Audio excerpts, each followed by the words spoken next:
Well. 8 minutes past the hour. We start a brand new week together. It's the kickoff hour here on the Rick and Bubba Show. And wow, what a busy week do we have for you. Rick and Bubba back in studio today. The Good Time Gang is live. And so we have got stories from vacation from the guys. And from the looks of things, there's going to be quite a few of them. So brace yourself and get ready for another day here on the Rick and Bubba Show. We thank you, as always, for making us your choice to start the day, or whenever you're listening or watching, we thank you for doing so. Eddie Van Adler, he is here today. He has got YouTube rolling. I am Speedy. There's Greg. There's Helmsy. It is the Good Time Gang, and we are live. What's up, boys? How are y'all? Y'all good? Little dehydrated, but I'm good. Yeah, right. I never drink as much water as I need when I'm away from here. Right. Yeah. Because I crank out the bottle of water here, and then when I get home, I kind of forget about it. Yeah. So when you go a week, so I'm feeling it. I even got some kind of superior hydration body armor over here. Yeah. Body armor's the deal. Body armor it. Well, I know we had a busy vacation week. We split time. Each got a couple of days off. We have Marion May Burgess, born on May the 10th at 11:21 a.m., 7 pounds, 9 ounces, 21 inches long. Greg and Lisa, another grandbaby. Number 3, another the grandbaby. first granddaughter. And big brother Ellis, he's kind of warming up to her a little bit. He don't give her a lot, but he will when she gets where she can laugh at him and stuff. Right. You know, right now she just sleeps and eats. Yeah. But yeah, we were blessed, and she's beautiful, and everything went good. And Ellis stayed with us during the all the process. We had him 3 days, which is always fun. Did you have funny. baby Ellis duty? Oh yeah, me and him out in the yard a lot, and we had a good time. They'll wear you out, won't they? Oh yeah. Yeah. Boy, it just runs. And run. I'm running. I don't know where I'm going, but I'm running. Right. I'm running. I'm throwing things. Oh, gonna throw sticks and rocks all day. Anything loose, I'm bending down. I'm picking it up. I'm throwing it. I'm gonna go over and pull on Buddy's ears a little bit. Okay. And he licks me upside of my head, knocks me down. Okay. Stuff like that. How about Marty? Marty never showed. He yelled for Marty. Marty only came in the middle of the night. I'd walk out at night, and Marty'd be out there in the middle of the night. But Why are you walking out in the middle of the night? I always go out before I go to bed and make sure everything's good. Okay. Well, you said I say middle of the night. That's Okay. about 8 o'clock. Okay. All right. I had you out there at 1 a.m. Yeah, I didn't even For some reason, I had you out in your grippies at 1 a.m. looking around. But yeah, Marty. For some reason, Marty only showed up. He was working third shift. I don't know what he was doing. Okay. He's running. But no, we were tickled to death. It was. That's awesome. It was awesome. Please tell the story. And when they're all three in the room together, it's really fun. I can't. As they get older, it's really gonna get fun. Yeah. Please tell the story of baby Ellis going in and seeing Marion. Kelsey told us yesterday. She said it was like the first night he was there with the baby, and he went to bed and he got up and he come down the hall just happy and he saw her and he went, "Oh!" He couldn't believe she was still there. It's almost like she's staying. Yeah, he was like, "Oh." Man, I thought you were just coming But through. think about it. He's been the center, man. I know. Boy, Braden's still saying that 14 years later. You know, it takes a minute. But, But you got you a crew now. But it was great. And, and here's another thing that happened over, of course, if I bring it up, he's going to be mad. But I just think it's a milestone because Taylor, when y'all talked him into going to school all them years ago, he turned 30. 30. So he was 5 when y'all were trying to talk him into school. And now he's 30. Golly. So, I mean, he loves. He's embarrassed every time that's brought up. Oh, sure. Bubba, shut up. Yeah. So, all right, how old are you, Greg? I am 54. So I am closer in age to Taylor than I am you. Yeah. I did not realize that. Yeah, You're a turned young 30. fella. I did not know that. I mean, it's by year. I always but still. forget how young you are. Always. And that's not a shot at Because you. he's so mature. Yeah. Yeah. Well, that has nothing to do with He's it. an old soul. Yeah. You love that. Yeah, but I just thought it was funny Wow. because we always remember that y'all trying to talk him in school, and that doesn't seem that long ago. And that was kindergarten, so he was 5, 30. and now he's 30. 30 years old. Wow. Couple of kids, coaching. Growing up. Man. Yeah, how about that? Grown up. But that was one of the big highlights from the vacation. Definitely. And her name is Marion, like Karen, but with an M. Yeah, Marion May. How quick? I know. Marion May. I know. Mom and grandmoms don't want to hear what I'm about to say, but it's going to happen with that name. They're going to call her May May. Oh yeah, Lisa already does. Yeah. She told her from Okay. get go. All right. Get go. May She May said it that's is. what I'll be calling Yeah, her. that's what I would call. Yeah. That's it's a beautiful name, but it's going to be. Nobody's ever going to know their name's Marion because it's going to be May May. Yeah. May May. I guess the first day of school, the teacher will call her Marion. Mm-hmm. So, May May Burgess. I mean, not Burgess. I'm sorry. But yeah, Burgess. Yeah. I don't know why I was By the way, I'm sorry. I just got on by Bubba's text. But Rick and Bubba claim they're trying to find the studio because they've been on vacation. They can't find it. Funny. It's just good stuff. Funny. Please listen. Please read Bubba's latest one. He's driving around. Can't find his way here. So anyway, congratulations. Yes, and I know that was an exciting. Praise and the Lord, and everything went great, and she's healthy, and the delivery was really good, and it was perfect the way the week was structured because you had the first part of it off, so it was no pressure on anything. So that was good stuff. Yeah, we went on Sunday, Mother's Day, to their house, and then brought Ellis home with us, and then we took him back Wednesday, the day the baby came home. Yeah, so it worked out good. It's good stuff. I know you spent a lot of time on the water. I did. Bill danced. Good night. And the sun came up this morning. Are you gonna start your own? I mean, your own fishing show or what? The first half of the week, alive. the first half of the week, I was pretty lazy. Well, I wasn't lazy. It just didn't work. I mean, I did stuff around the house like I normally do, and those kind of things. I was probably a little lazy. Then best stuff got in the way on that, and then but yeah, Thursday through late yesterday, I got in the water a lot, fished a lot, got too much sun. My lips are chapped. I always tell my lips are chapped. The wind was blowing a little bit, but. Anyway, how about them best ofs? That fifth hour just makes it long because we used to just do 4. I was telling somebody this last night. It's just, I mean, I can't believe that because you get through that first one, you go, well, I got 4 more. Mm-hmm. Yeah, and I got to come up with something to play. You know what is? Look, let me just go really in here. So when we do the best of live, it's 5 to 10 a.m. I know a lot of you watch or listen at different times. What's disheartening is when it gets to be 7:30 and you think I'm rolling, you're like I'm only halfway. I know.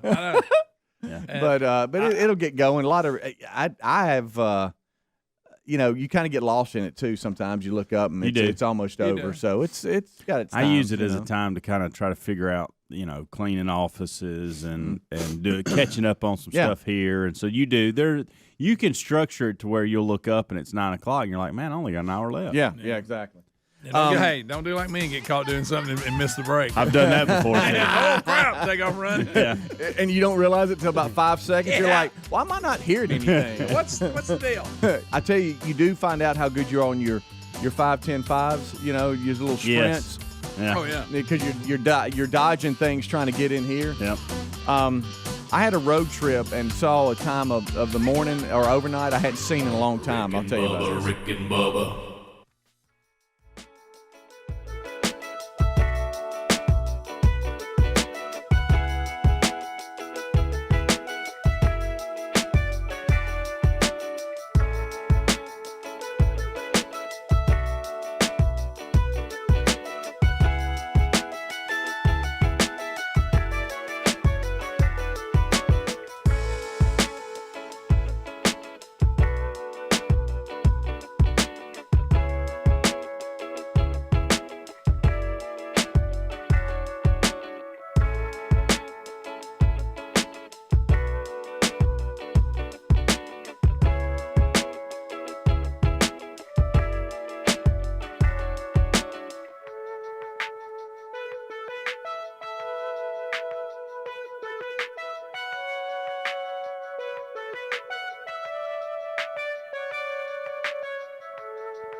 the gravy, please. Rick and Bubba, Rick and Bubba. Ooh, it brings me to my knees. Rick and Bubba, Rick and Bubba. I can't start another. Rick and Bubba, Rick and Bubba. Day without 'em, brother. Rick and Bubba, Rick and Bubba. 21 minutes past the hour. Welcome into the Rick and Bubba Show. We start a brand new week together. Rick and Bubba back from vacation, and they have plenty of stories from the road.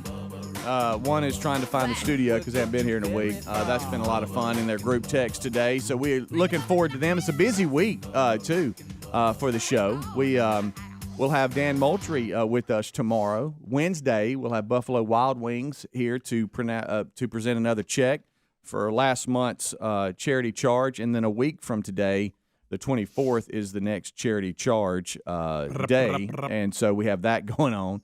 And then Thursday, we're scheduled to meet last year's winner of Fix Mama's Mouth. Fix Mama's Mouth. Fix that mouth. Fix it. That mouth. Just because of COVID, because of COVID, it really has interfered with some things, and that was one of them. Her actually coming and meeting the guys, and the best of which was right after Mother's Day, which was the 10th. I announced that finalist number 2 won this year's Fix Mama's Mouth, Bonnie Soderquist, and she is the winner of this year's Fix Mama's Mouth. So congratulations to her, and I know her and Dudney and the crew are already communicating, and so we look forward to her before and after too. But so busy week on tap this week. Last week was a little bit crazy. Helmsy, I know you've had all kinds of weird dreams and stuff. We got plenty of time to break some of that down. I went down to Faith Academy, which is a high school right around the Mobile metro area. All right. And so where we live, it's about a 3.5-hour drive. It's not bad. Every time I don't know why, I always think it's longer than it is. Yeah. And it's not. That's a good problem. It's really not. Now it's a straight drive.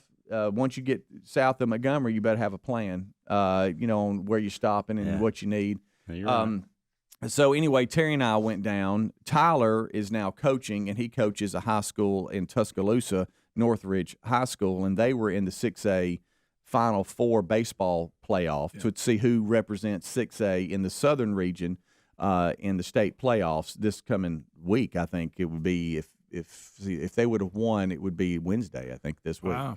Anyway, so we go down, and little hey, let's just go, and we try to make the games just to support him, and the head coach is Coach Howard, and he's the first assistant for varsity, and so we're going down. We're going to have a good time. Matter of fact, Lynn and Mark drove over from Pensacola, and because we never get to see them, we were sitting there talking because of just how crazy it's been about a year since we've seen each other. That's all this mess. Yeah, now we'll FaceTime and we'll talk, but just like, hey, in front of each other. Yeah. It's been about a year. So they come down. It'd been longer to see Tyler, and it went to, both games back and forth, really good games. Tyler's team actually had the tying run on base in the last couple of innings, couldn't get him across. So anyway, it's the best 2 out of 3. So they got beat in both games, and so now we're looking around, and we did this on purpose. Now, do you drive back or do you stay? Oh, yeah. Okay, that's the question. What time is it? I've dealt with a lot of that. It was around 10 o'clock, and Terry and I were looking because I did not have to do a best of that day. Okay. And, we've talked about it. When you don't have to get up the time of day we do, it really is life-changing because you realize, hey, wow, this is what a normal person feels like. I've got 8 hours sleep. Yeah. But Sun's up. But it does take a couple of days to get to that point. Yeah. You know what I mean? It's not like the next day you feel great. No. Not that we do really hard work. It's just it's waking up. It's just waking up. Yeah, we get paid to wake up. Hours of sleep. Yeah. So I looked at Terry and I said, I feel fine. She said, you know what, I do too. And we had done this on purpose. She had looked around for hotels in that area, and there was plenty of them. Yeah. So there was no reason to go ahead and book. We were just going to wait and see how we felt afterwards. If there was a game 3, it was going to be the next day, so we were going to stay. Obvious. But if they got swept or they swept them, we were going to just make that decision. How late is it? And how I agree with feel? it because you wake up Saturday and you're home. Yeah, and that's what because I know it's the whole cheap thing. Half a day. Really had nothing to do with money. It was really more of just waking up the next day and being home. So we make the decision. Hey, I feel fine. Do you feel fine? Yeah, I'm gonna stay awake, which is funny because Terry's staying awake. It's hilarious because on the way minutes into at least the same way. Yeah, on the way down there, she was out. which, I mean, I'm fine with that. Now, when she asked me if I was okay before I could answer, she was back to sleep.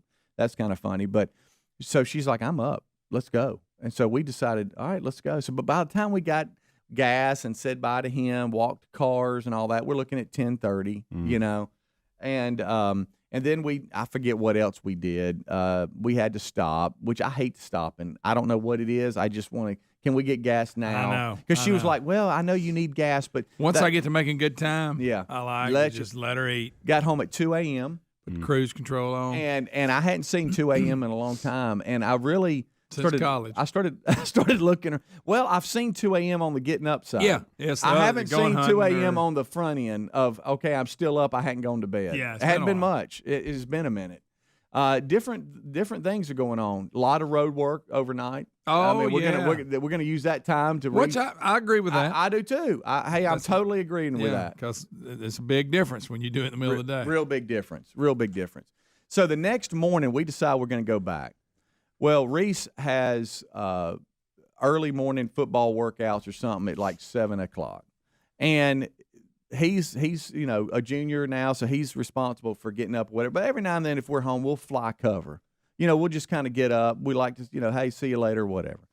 And I'm never home during that time because I'm normally here. So I woke up, and Terry woke up, and so you go. All right. So I got home at 2. I'm up at 6:30. That's 4.5, right? So that's not that bad. Yeah. Well, so then he leaves, and I can't go back to sleep. Oh no! Is that not the worst? And you have absolutely nothing to do. You're allowed to sleep. I'm allowed to sleep, can't do it. And it was kind of an overcast morning. Yeah, and I'm sleep. like, what are you doing? This is what Man, I can sleep. This is what it's made for. Is to go back to sleep. You know what you grab the covers, pull it over, and roll back over. I wanted somebody to just knock me out. Could you punch me and in the world? I couldn't go back to sleep. What's and up then with you that? didn't go back to sleep. Would you just finally get up? Yeah, I'm up. Oh my God! I'm up. I'm gonna go outside and walk. But the whole time I'm walking around, I'm tired, but I can't go back to sleep. What is that? I don't struggle with that. I'd have been asleep. I got mad. It happened to me yesterday. I have no trouble sleeping late. My body turned on a day early, because I always try. I mean, I'll sleep till 6:30, 7 o'clock. Yesterday, I'm gonna sleep to 8 or 9. Yesterday, 4:15. I was like 4:15. Oh, see, and I couldn't go back to sleep. That doesn't happen to me. And here's what happens with me. Never, buddy. You're mojoing yourself. If I get up, unless I get a song hung in my head. If I get up with 15 minutes, I mean, if it's 15 minutes and I've had to start you know what's happening then. I'm getting coffee, and then by then it's over. I've took out any opportunity to go back to sleep. Right, exactly. right. I was last night at 8 o'clock. I was just doing one of these numbers. Amanda said, "What is wrong with you?" I said, "I got up at 4:15." If you do anything besides use the bathroom, you're up. You're right. I mean, even if you go to the refrigerator and open it up and drink some water, you're up. And I think that's what it is. I normally don't have a problem going back to sleep either, but the fact that I got up and actually started talking. Well, you weren't in as deep a sleep either because you got in so late. Right. So then I spent like an entire day that I was off tired. So that night it hit you like a ton, didn't it? Rick and Bubba.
the gravy, please. Rick and Bubba, Rick and Bubba. Ooh, it brings me to my knees. Rick and Bubba, Rick and Bubba. I can't start another. Rick and Bubba, Rick and Bubba. Day without 'em, brother. Rick and Bubba, Rick and Bubba.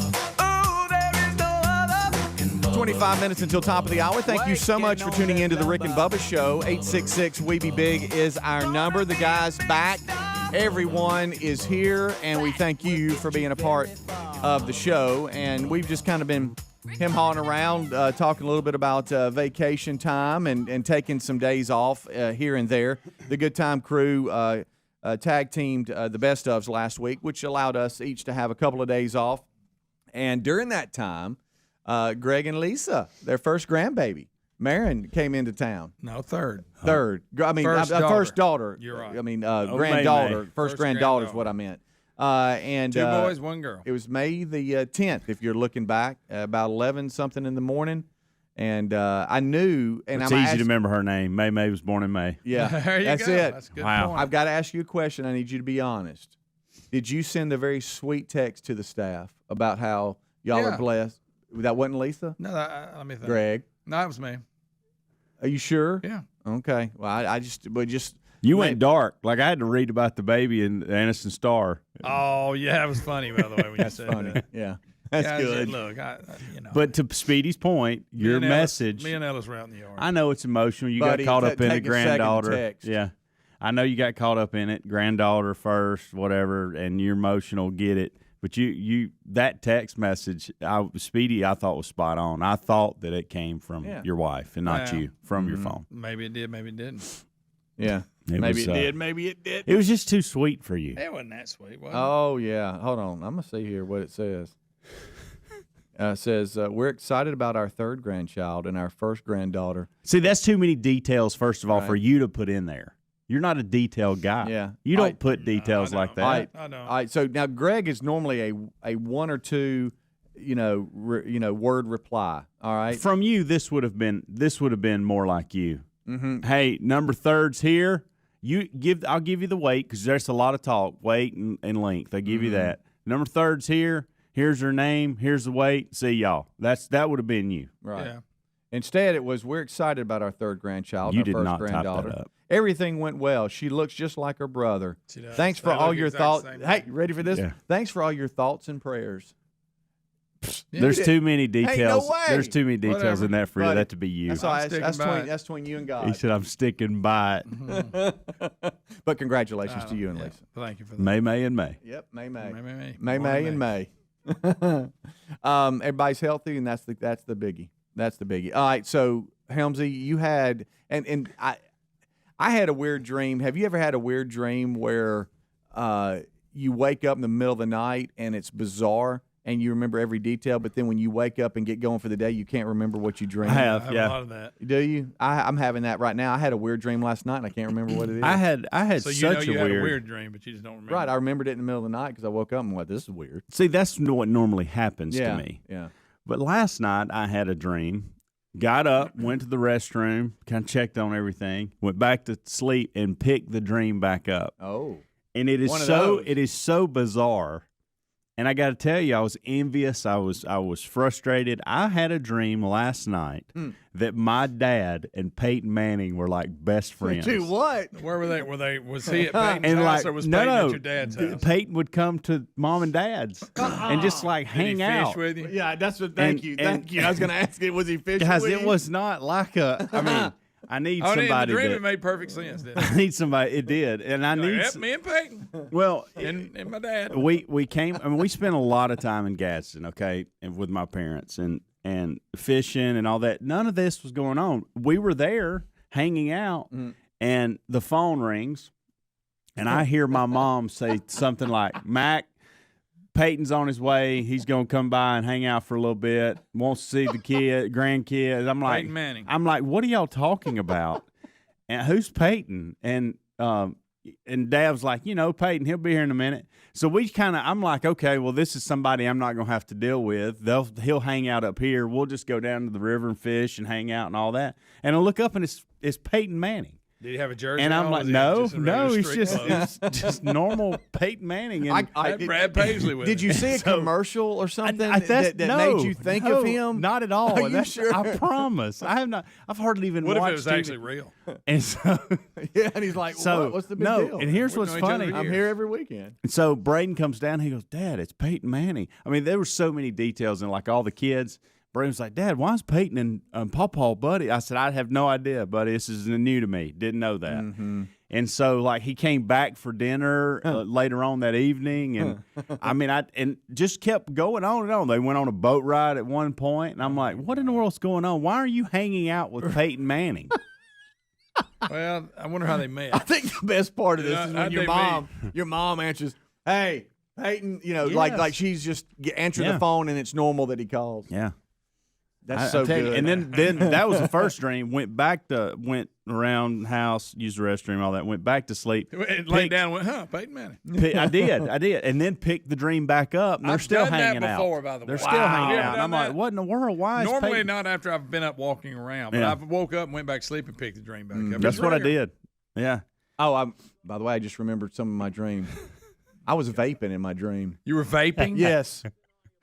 I was vaping, and I got caught vaping. And you were trying And to Terry's hide like, it. "You vape?" And I'm like, "Yeah," That may be true. and I don't. But No, you don't, but yeah. but and I was in, I was in, I was in you the- were in your dream. I was in a stall vaping You'll in the hide men's it. bathroom. Good night. You got Hey, busted. by the way, just remembered that part. Okay. Dreams are so weird. Oh, Yeah. Golly. I've never They are vaped a day in my so life. weird. Anyway, but yeah, the whole Peyton thing, that is hilarious, Well, it's Helmsy. just strange. And ready for this one? What if something happens, this is going to be strange, like over the summer or something where you end up meeting him and bumping into him or something. You're like, oh my gosh, I've been dreaming about you. Oh, and Would you tell him that, or would you keep that to yourself? Here was another. I would tell everybody. I mean, it would actually make I would tell everybody because it would help me make more sense that I'm being prepared for something that's coming. Okay, Got it. Well, but Amanda was even in on it, and because I was like, can you believe it? Peyton's here. I mean, She's what's like- that all about? She was like, everybody knows that your dad. She gave me an everybody knows that. Like Everybody knows that. Everybody knows You your know? dad and Peyton are buddies, and I'm like, why have I been? I'd missed- like to hear their why have I missed conversation. out on all of this? You know, and I'd like to hear their conversation. It's good stuff. Strange. I don't care who you are. I have not seen a commercial or football game, anything with Peyton in it, in forever. No. I don't know where Peyton Manning has come from in my dream. I He was saw my tucked- dad a he's good tucked bit in the this back of your weekend, mind a so little bit got somehow. that. But So no conversation. no conversation about football at all this weekend. No Mannings at all. No Manning conversation. It's strange. And they had a gap. I hadn't where- seen anybody vape. They had a gap this weekend where they were gone for a couple days, and we were there by ourselves. So it's Did not that like feel I weird? spent. It's not like I spent the whole time with him, with Dad, not Peyton. Yeah, I was gonna say. So I don't know. It was a What if man. this weekend you go over there and there he is?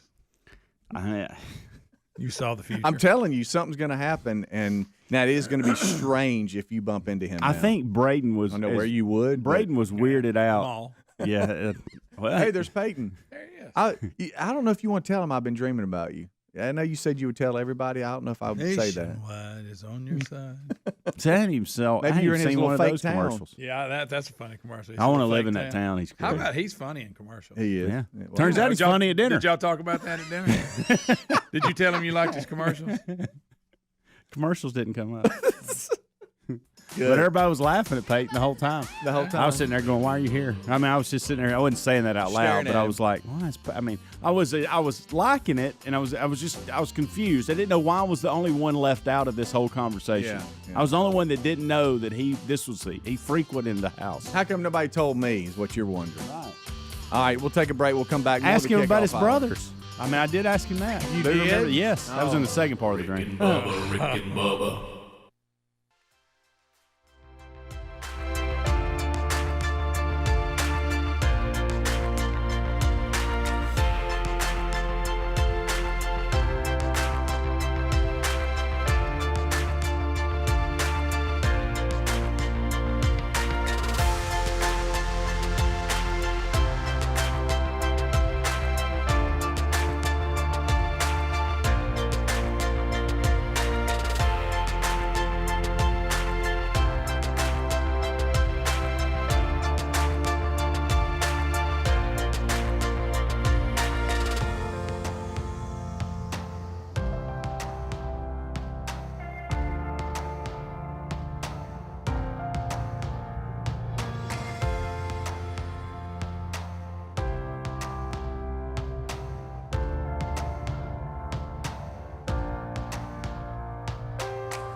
10 minutes till top of the hour. Thank you so much for tuning in to the Rick and Bubba Show. This portion of the show brought to you by LinkedIn.com/Bubba.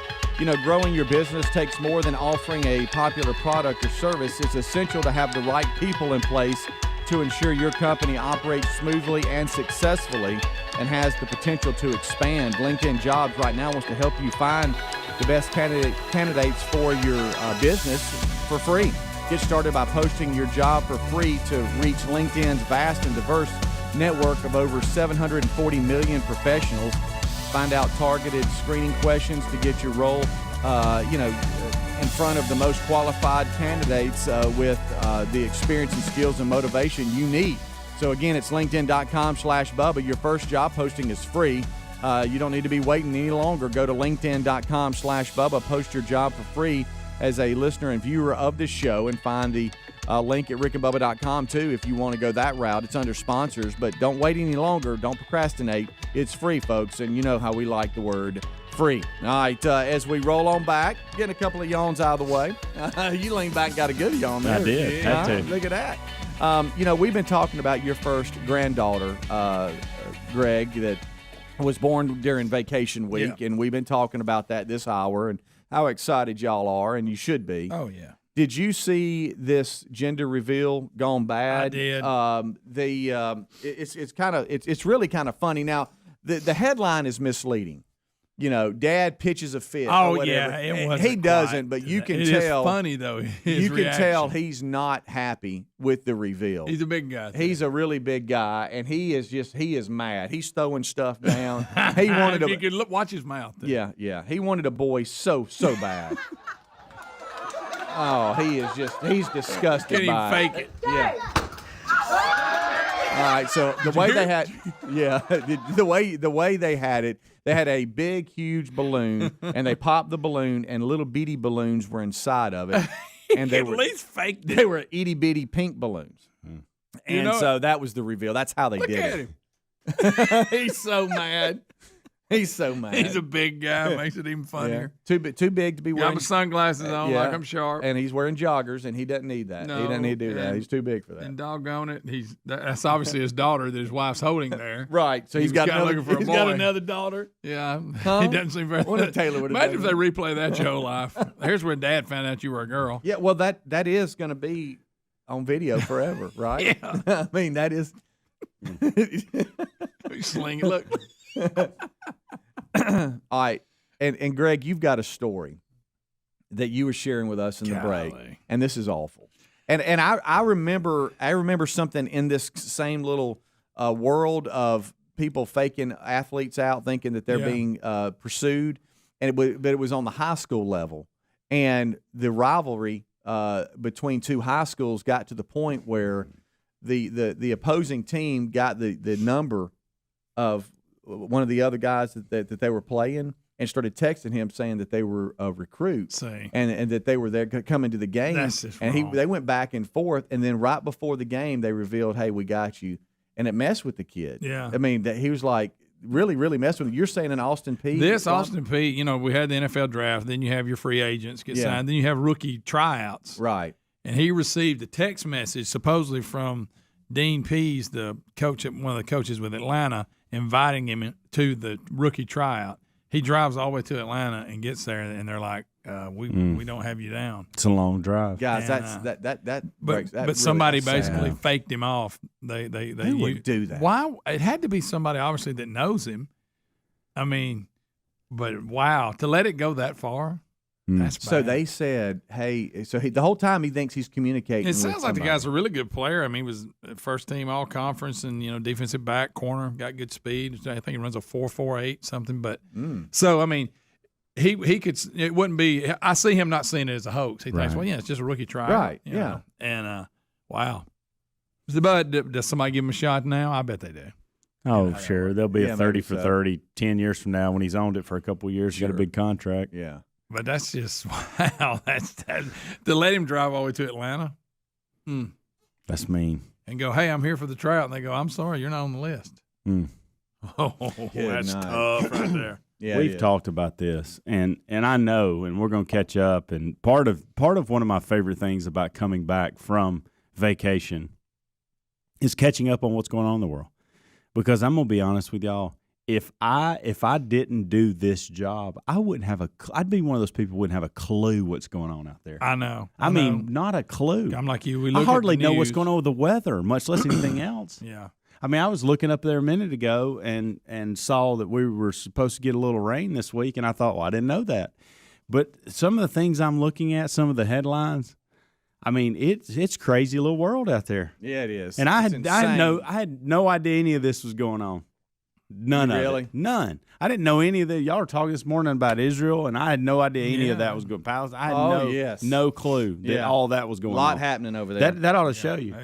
Did y'all know that there was a Houston tiger loose too? Yeah, now I remember. I see where they actually finally found it. Right? Returned safely. Yeah. What if there's just a tiger he was on loose? About a week he walked around, didn't he? Mm-hmm. A Texas woman claims she helped to recover the India. Let's see, recover India, the tiger. That's the name. Okay. He went missing in Houston for nearly a week until it was discovered Saturday night. 9-month-old Bengal tiger, unharmed after search ended. Walking around where was it at the whole time? You know? Yeah. I mean, it could be sleeping in your backyard and you wouldn't know it. Of course, it was a licensed facility with exotic animals in Houston where it got loose. Of course. Golly. What if you saw that walking up on your backyard? Hey, there's a tiger. There's a tiger. What's that coming through the woods? Night. Oh! Let me ask y'all this, because this is one of those things that we're going to have to deal with. Not that we might have to deal with a tiger at some point today. I don't know. But so I'm hearing a lot of, and I'm reading this now. It kind of caught my attention. I heard this on the radio coming home yesterday. A lot of stores and restaurants are going, hey, if you've been vaccinated, you don't need a mask in here. So how are they checking that? I don't know. Yeah. That's a good. When I heard that announced, I go, "Well, is it just an honor system?" It was Walmart. Walmart says if you've been vaccinated, you don't have to wear a mask. Right. Starbucks is saying the same thing. I heard. I mean, I Trader have a card, Joe's is but doing I don't the carry same it thing. around. You know? Yeah, that's the thing. Is I almost would rather carry a mask in my pocket than a card. Yeah. I don't know. I'm like you because I heard the same thing and I thought, well, me and Lisa were talking about it. She goes, what were they going to do? How are they going to know? And if I wear a mask, let's say I haven't been vaccinated, but I put a mask on, I go in the store and then take the mask off, they're not going to stop me because they don't know. They're going to assume you've been It's the honor system. Yeah. This whole thing has been so confusing. It's all a big show. Yeah. They don't know where to land. Yeah, it is. It's a big mess. Matter of fact, some of the governors are saying it's such a big mess. They didn't find out about the new CDC guidelines until they saw a news report. The CDC or the White House didn't even contact them saying that, all right, hey, here's the new guidelines. They were like, just like everybody else, the governor of states saw it on the news. Don't you think they probably should have been told prior, hey, look, this is the deal. This is what's going to happen. But if you've been vaccinated, okay. And that's what the critics are saying. The critics are saying, the ones that want the communication is, well, people are going to lie and say they've had the vaccine. You know, unless you're walking around with a card, I guess. You pull it out of your pocket like you do an ID going, here's my vaccine card. I don't know. Let me get this right. And what if I say I don't have my card on me? Sorry. Right. Yeah, well, I don't really like this card checking thing anyway. So, but I mean, nobody's asked me to check my card. I mean, right. So far, you've got Starbucks, Trader Joe's, Walmart, Sam's Club, Costco, Publix are some of the chains that are now allowing mask-free shopping for fully vaccinated customers. How do they know? I still think the people. I went in Walmart the other day. Nobody's asking. No. And this is not supposed to happen as far as this. I think today. Yeah, you know, and May I still 17th. think What's the today? people So that I don't even know what day it is. It's 17th. Then. So I guess if you, it starts today. If you've got the antibodies because you had COVID-19, I guess you're just. Yeah, they don't even. They don't even talk about that. It's like they don't even recognize it. Isn't it the same thing? Yeah. It's all political. Have y'all seen this new thing too, where right where you get the vaccine, it's like a magnet. Things are sticking to it. Have y'all seen that? No, I haven't. You made that up. Now there's that how people are trying to claim it's some kind of. You're making Guys, that all up. the internet You're taking us to break with that? Yeah, things are sticking to it. The magnet. Rick and Bubba, Rick and Bubba.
6 minutes past the hour of the Rick and Bubba Show, and we are back. Thank you for being with us.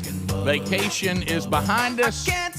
We're ready to chat with you. Haven't talked in a while. A lot's happened, apparently, since we've been away. We'll unpack some of that. But let's start this hour with the national anthem.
It is 8 minutes past the hour. The Rick and Bubba Show, back from a week of vacation. Thank you for being with us.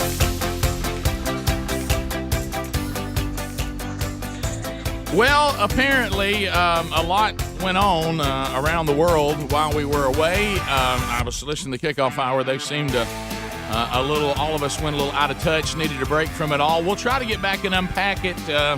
But we'll also look back at vacation week. We'll chat with you at 866 We Be Big. The Will of Mead is back in play.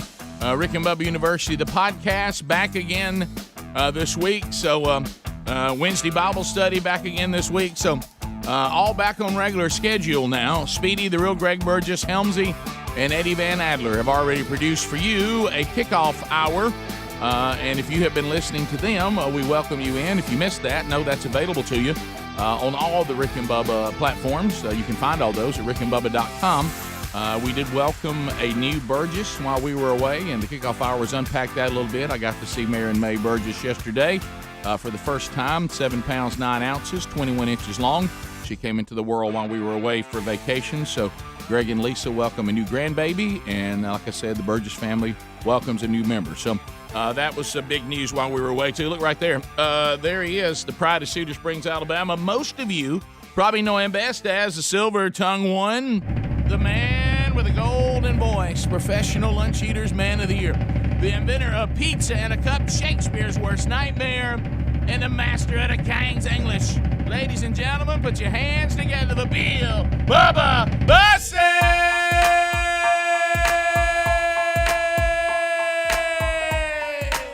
How about it, Bubba? How about it, Rick Burgess? Friends, neighbors, associates everywhere, welcome back in to your two buddies on the radio, Rick and Bubba. Somebody say, hey, hey. Hey, hey.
sledgehammer. Old sledgehammer, a lot like an alarm clock this morning. That's why I played it. I felt like everybody here got hit with a sledgehammer to get this day started right in the head. You know, it appeared to me over the vacation week, which we needed, and I want to thank everyone who allowed that to happen, starting with our guys here, did a great job, and all of you for allowing us to take a little time with family. As I'd mentioned earlier, this is probably the latest we've taken our spring break, and I was sensing that we really needed that, but it hit me, as I slept in last week to 5:30, right? How much damage it's doing to us getting up at the time we do, and this is the week where I'll try to sleep later. Yep. And work that out, but I'll eventually drift back to the time that I used to be on. Yeah. As I try to somehow find some way to make the pain of getting up earlier go away. Yeah. You know, it's funny. You go way back through all the different contracts over the year. Do you know there was a time we didn't even have a spring vacation? Oh yeah. Oh, I don't doubt it. Yeah, that was when the kids were we started looking at that when kids started getting started. But there was, of course, that was we didn't have as many vacation days in those days. Right. But there was a time when we didn't even have one. No, I know. Yeah. So that we got. But once you get accustomed to it, it becomes kind of like a little life preserver, doesn't it? Oh yeah. Yeah, it does. But it was good. And, like a life raft. And like you said, weather-wise, it worked. It actually was cool. It's been unseasonably cool. It has. It had, that global warming and all that. So I know it's rough. It was, but it was nice. Had to wear a jacket on the boat most of the week. Yeah, and Sherry and I got to take our 25th anniversary trip, which we had been delaying and delaying and delaying. Just like our vacation, and it was great. It was wonderful. It was crazy. We were out boating one day, and I ran into this dockhand. He looked like Peyton Manning. So I don't know. It was crazy. I just all kind of weird things going on. Yeah. Now I will tell you what was odd is when you see, I don't even get that joke. I don't even know what y'all talking about. It was a kickoff hour, dude. I had a dream last night that my dad and Peyton Manning are like buddies. Yeah, that's funny. And I don't know where it's come from, and it's kind of disturbed me. I mean, and everybody knew it but me. That's good. You're mad about it. But what was funny, because I know a lot of things happen with our country and happen with the world. But when you're staying at like a hotel resort type thing, and everybody there has shut it down, it's like you pick up things going on like Sherry and I were. Was it at breakfast? I can't remember what it was. We're sitting around the pool, and eating breakfast and all this, and you hear somebody say, "Well, I hope we can get home." And I said, "Well, that didn't sound good." No, that didn't sound good at all. Like I said, that didn't sound good. What's that? What's that about? And then somebody said, "Well, I tell you what. I mean, Colonial Pipeline." And I said, "I'm sorry, we don't know what's going on. What are you saying?" And they're like, "We're gas shortage. It's just like the '70s." And I'm like, "What happened?" We panicked a little quick. Yeah, I mean, right. there's a problem, but if like they say, just buy normal, and right. We well, should that happens be okay. every time. And well, the first I'm thing like you, Rick. I was out of the loop, and I tuned in, and somebody said that somebody had hit a gas tank in Alabaster or something. Right. I didn't know what was going on in the world. So we'll unpack that. The first thing I thought. Yeah, I got a question about that. Well, the first thing that I thought of was, well, here we go again, because I nearly got into it with somebody because I didn't know what was going on. I said, well, I'll tell you one thing. This is not a political statement. It's just an economic statement. When you don't have any supply and you still got the same demand, you're going to have problems. Mm-hmm. I said there was a time we had all we needed when we were drilling our own and before we started shutting down pipelines. Oh, boy. And, of course, really being this dependent on this still is the point. Right. Yeah. There was a time we weren't as dependent on Colonial because we had all kinds of stuff going. And so it was interesting. Babylon B, and Sherry was like, "What are you doing?" I said, "I'll tell you what, I can find out what's going on. I'm just going to look at Babylon B." Mm-hmm. Because whatever they're making fun of is what's going on. And when I saw that they were that some of the stuff they were doing with Biden, with the all the different stories. So, look, here's how you can find out what's going on, okay? So, Babylon B. Look at the comedy. Listen, Babylon B. Media condemns Israel for unprovoked attack on innocent Hamas rockets. Okay, that lets me know that that Hamas is attacking. We got a problem. Yeah, I know that something's happened with the CDC. Libertarians are beginning to wear masks now that the government says you don't have to. So, see, I knew that one. China lands alluring female Mars rover to steal secrets from NASA rover. Amid gasoline shortage, Antifa switches to Molotov mocktails. Okay, so I realized we got something. That's a good one. I realized we got, and one that had nothing to do with headlines, but I laughed my head off, especially the picture. Dave Ramsey's wife catches him looking at credit card applications online. Look, and he's like a guy looking at porn. He's looking around in the dark. And on the that's screen, it's good. got 24% interest rate. Yeah, that's good stuff. To entice New Yorkers to get vaccinated, Cuomo's offering coupons for a free back rub. So say, I know he's in trouble again. And so Those guys, I tell you, they are spot on, aren't they? yeah. So anyway, it's looking at all that, it was Middle Easterners run for bomb shelters after learning U.S. suffering oil shortages. That's funny. So Look out. And then this one, and that's the one I like. I was looking for that one. Biden's thankful for gas crisis to distract from inflation crisis, unemployment crisis, and the border crisis. Yep. Hey, the Biden administration, they've kind of turned this into a mess in a hurry, haven't they? Anybody enjoying that Biden administration yet? And look, they've only been at it since January. I know. Keep that in mind. I know. They're ruining it about as quick as Trump turned it around. We'll be back. More Rick and Bubba next. Rick and Bubba, Rick and Bubba.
22 minutes past the hour of the Rick and Bubba Show. 866 We Be Big is our number.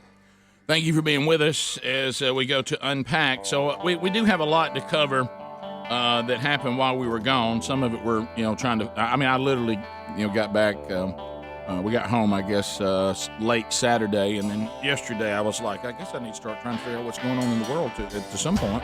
And then I just went, never mind. So I mean, who knows? I did send you, Bubba, another Babylon Bee that Jimmy Carter thinking now he may not go down as worst president of all time. Well, thought you would like that one. He's getting some relief, I'll say that. Well, there's a story today, because some of you are too young to remember Jimmy Carter's presidency. Well, look around. It's not there yet, but you see signs of it, Rick. Yeah, there's a story today. Is Joe Biden the new Jimmy Carter? And then this thing. No, we did have a gas shortage. They're nearly the same age. I remember it as a kid. Yeah. And, I mean, we had – and see, to Michael Helms, he has no recollection of this. And Greg may not. I don't know. I got a good memory, but I can't quite remember that. I think that was on the level of things that I didn't care about. Yeah, but I remember the long lines at the gas station and not being able to go to baseball practice. Seems like I remember news coverage of it. Yeah. And we hear, if I remember it correctly, we could only buy gas on odd or even days, and it depended on your tag number. How it ended. Good God. And you would wait an hour in line to get to a gas pump and get up there, and they'd go and they'd come out there and put the bag on it. And go, we're out. You're bag. like, oh no, not the bag. Not the brown bag. Can you imagine that, Hams, in the United States of America? That's how we were living. Wow. Well, and I thought we were going to get it again last week. Well, if you don't come up with $5 million, you would have. Mm-hmm. So let me ask you this. So we're out of the loop. And when we come back, a lot of you have to almost educate us on what's been going on. Yeah. Because we've been disconnected totally, which is kind of fun at times. Mm-hmm. We know the Colonial Pipeline was held hostage with a ransomware attack from Dark Skies, which apparently is some rogue bunch that houses themselves in Russia, and it has former intelligence officers and all this, but it's not the Russian government per se, but they can't catch them. Am I following that right? Yeah. I don't know. And this is how they. I have no idea. I have no idea what happened. Yeah, I know that. I'm like, I know they paid money. We're supposed to believe that there's a group that operates in Russia that the Russians just can't shut down. Putin can't regulate his own people. That's what we're supposed to be buying. Yeah, well, you know better now. And back to this, if they paid them money, all that means is it's going to happen again. Yeah. Somebody else are the same. They're going. I mean, because they can make money doing it. Well, hey, operating systems matter. And, here we go. Well, I'm just. That's where he takes a shot at Gates. Apparently everybody Apparently been paying attention. Hey, I don't really. If we're keeping score. Apparently, we're not the only one. But Rick, surprising. I'll tell you what, I've never seen somebody do so much with the laying down the geek card. But my goodness, imagine what he could have done if he was captain of the football team. I know. But anyway. The thing that, like I said, now look, there's always the person, we all know this guy, who all of a sudden from his lounge chair began to tell us he used to work for Colonial. Yeah. The armchair quarterback. Anybody can hack that system. Child's play. Sure. Child's play. Yeah. Hey, next thing I'm going to do, I'm going to shut the grid down. And that was the big murmur that went all over Amelia Island. That's the one everybody's worried about. Shut the grid. Hey, you're going to get the grid next.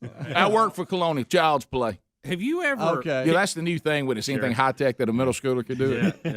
Because it is amazing what middle schoolers know. They can. I really want to focus on this Colonial Pipeline thing, but let me say this. I'll tell you one we don't have is the Alaskan. Yeah, since the grid was brought up, I don't know. I mean, I'm not in charge of it, but You know, the grid is kind of a gray area, how all that works. Have you ever noticed that? Yeah, I don't pay much attention to it. Well, Yeah. it's for something we depend on. I so will when much. it's shut down. Yeah. You don't have Yeah, electricity certainly. for a week, and somebody wants a payment. Right. You know what you'd say? I can't get my computer to come on. Right. Sorry. I can't give you your ransom money. Yeah. Uh-oh. That's a good Well, there was just so much going on; it was hard to keep up with. And So we know Colonial Pipeline feeds a big part of the East Coast. Their gasoline, That's a right? big And it does come through our area in the Pelham, Yeah. Alabaster area.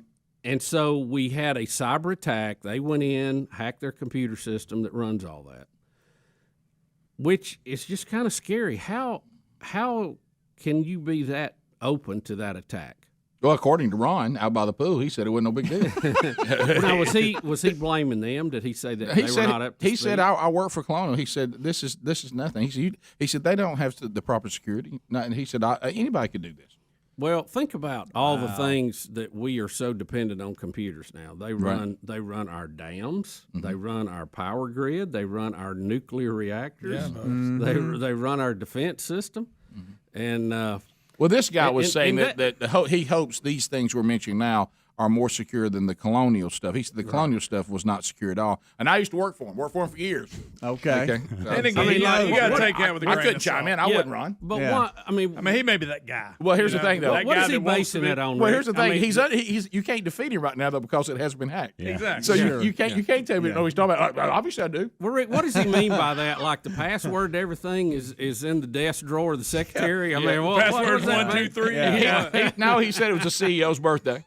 But the. Hey, by the way, speaking of that, the other, the Alaskan did they- pipeline. Have we put those people to work on green jobs yet? No, not the Alaskan. It's the Not Alaska. What was the one? What's the one we shut down? what's the name of it? Golly. Well, it's not Alaska. What was it? One coming from Canada. Welcome back, man. Welcome back, guys. Good to be here. Have we found them green jobs yet? Whoever they are. Rick and Bubba, Rick and Bubba.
The Rick and Bubba Show, 866-WE-BE-BIG is our number. We'll get to your phone calls today. We'll look back over the vacation a little bit, get some stories from that. Now we're kind of working through, I'm laughing at some of the emailers. One guy saying, kidding because he knows the show too well. Well, I was looking forward to getting updated on everything that's happened in the world since y'all been gone. I guess I'll try again later. I said, yeah, well, and he's laughing about it. I mean, TheraBreath.com. I'll tell you one thing we can tell you about is fresh breath. All the products from TheraBreath, Dr. Katz and the gang have done an incredible job. And right now, you can go to TheraBreath.com and see all of their products. I mean, there's things there that help you with your overall oral care. Gum disease, can be very dangerous. They deal with more than just the fresh breath. Now, the fresh breath they've got covered. I mean, they've dialed it in. They're not like some of these other products that cover it up for a minute, but they don't actually attack what's causing the bad breath. That we love the lozenges. I just took one because I just finished my BuzzBox coffee for the day, and took me had a little coffee breath, knocked it out with the lozenge, feeling good. So if you are looking to get any of the TheraBreath products, there's all kinds of retailers that carry it. But based on shelf space, you may not be able to find all the products, but you can find them all at TheraBreath.com. There's also a link there under sponsors there at rickandbubba.com. So can I ask one more question before we leave this topic and move on? Yeah. So did Colonial pay ransomware or not? All I can find is a U.S. official speaking on condition of anonymity told NBC on Thursday that Colonial paid almost $5 million. I don't know. Maybe. They haven't come out and said, yeah, we wrote a check to get it Not going sure. there. I will tell you this, the guy who brought me shrimp, he said they did. Yeah. And that guy that used to work there said, oh, yeah, they would. Yes. By the way, if you want to have fun, be on an island that was started. What started the island was the shrimping industry. Yeah, and a lot of our shrimp comes from where I was out there in that Amelia Island. If you want to have fun, go into a restaurant and ask if they have any imported shrimp. By the way, you talk funny. about a blast. That's funny. Y'all got any imported shrimp somewhere else? And I mean, they'll go. Can I tell I you really something? like shrimp. Hey, can I tell you something? You ought to have shrimp. do Greg, too. have shrimp that was just dipped out of the water. I like right where shrimp. the water you're looking at, and then put it on your plate. Greg, you talk I about like good. shrimp like you like chicken. I like shrimp, too. Hey, It's Greg- right under it. Greg, you talking about good? I bet. Good, gosh. Get it any way you want to make it. Best shrimp I've ever had. So, Greg, if a chicken is a yard bird, what do we call shrimp? I had to think about that. That's an odd-looking little deal. So, Yeah, it is. So Yeah, it anyway, did they pay him? I mean, To y'all's point, it says U.S. officials say, speaking on the situation, that they did pay almost $5 million as a ransom to the cyber criminals. Now, I haven't seen anything from Colonial. I'm sure they'll but- just take the money and go away. And I'll never tell you come back. this. Ron by the pool said that their security system was easy to hack. And Preston, who brought the shrimp to us, he said, well, they paid him $5 million. Well, so see, it's back there going. you go. See, I'm confused because I heard that Elon Musk paid them off in Bitcoin. So I don't know what happened. And I heard Bill Gates is dating somebody from Colonial. So the stories are all just colliding. And then Bill Gates had to become the richest man in the world for any woman to have anything to do with it. And I've heard that Tim Tebow is actually going to protect the grid. So I don't know. I don't And know. Greg McElroy thinks he's not qualified to do it. Tebow update while we were gone. Everybody say it.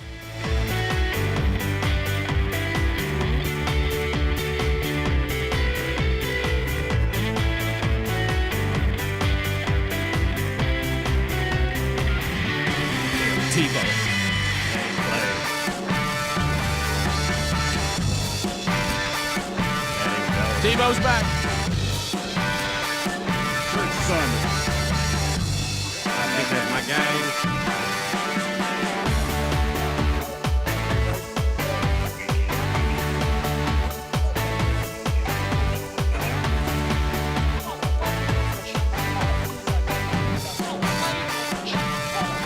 You forget how long this intro is.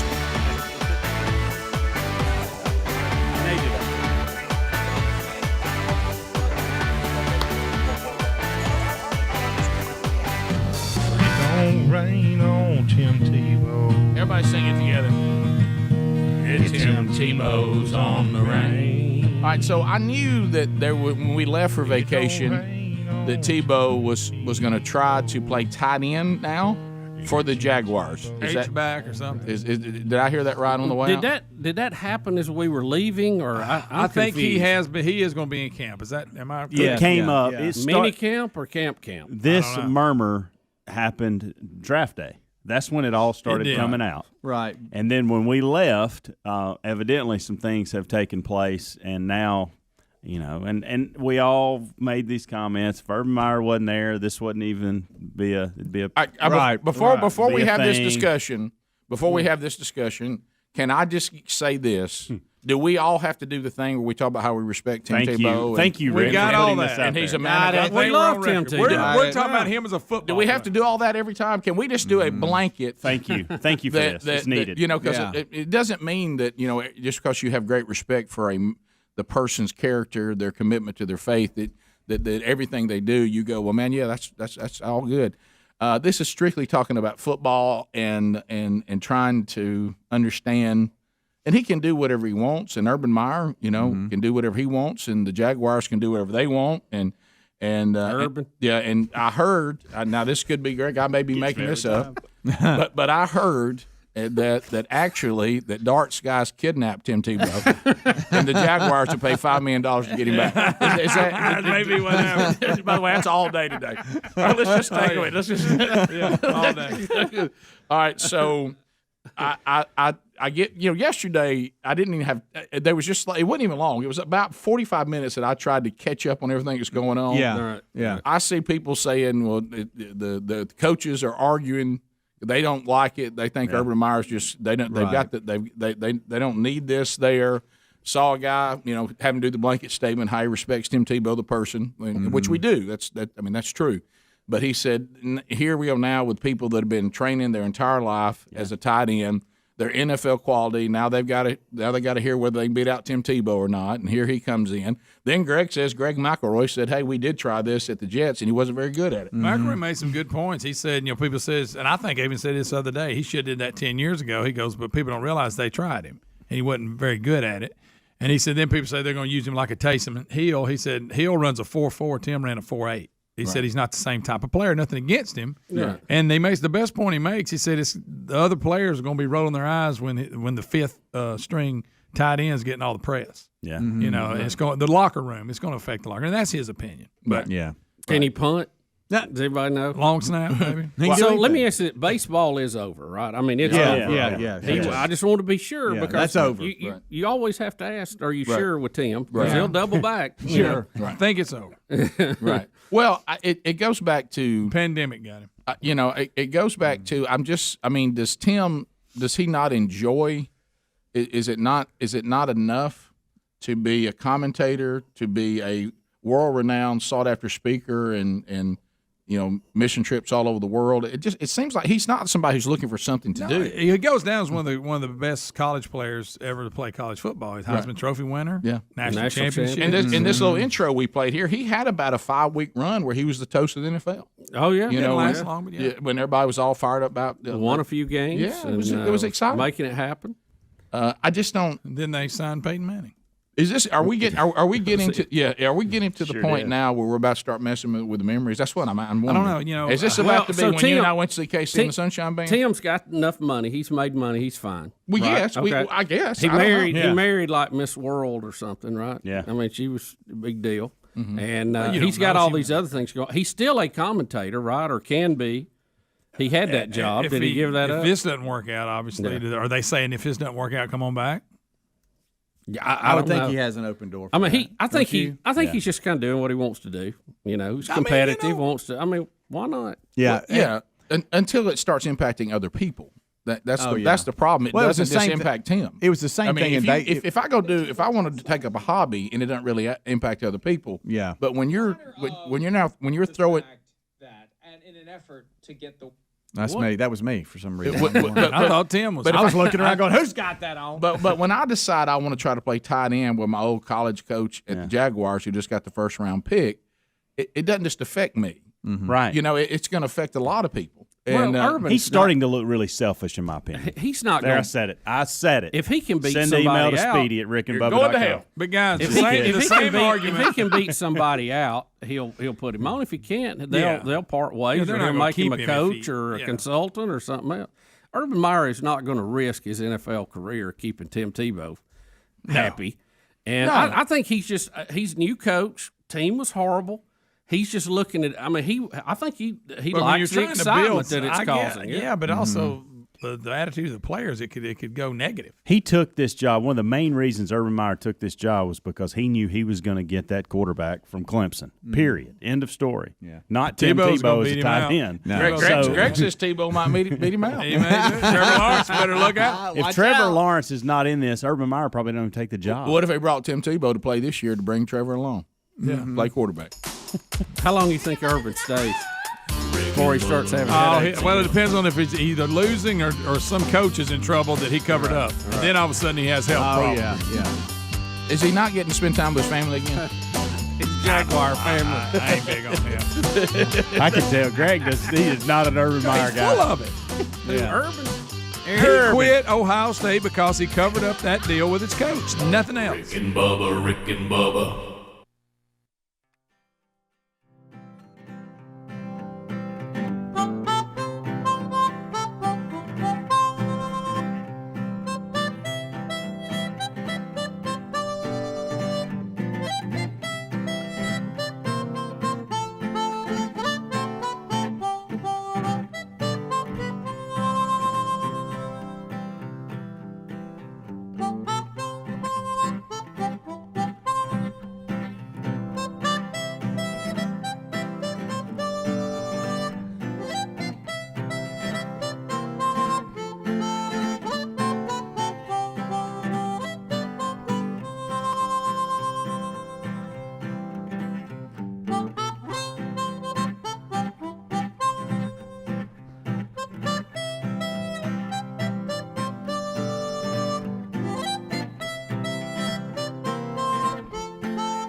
It is 8 minutes now to the top of the hour. The Rick and Bubba Show, back from vacation and updating you on the stories of the day and getting to your phone calls here momentarily.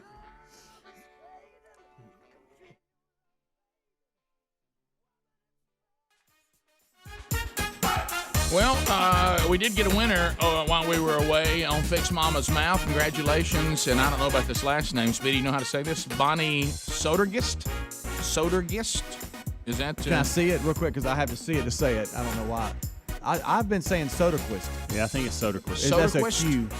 Okay. All right. So, Soderquist. yeah, I bet you Bonnie knows who she is. So, congratulations. Her daughter Amanda wrote a nice letter about Mama. Good way, Bonnie. Put it out there, and everybody voted on it.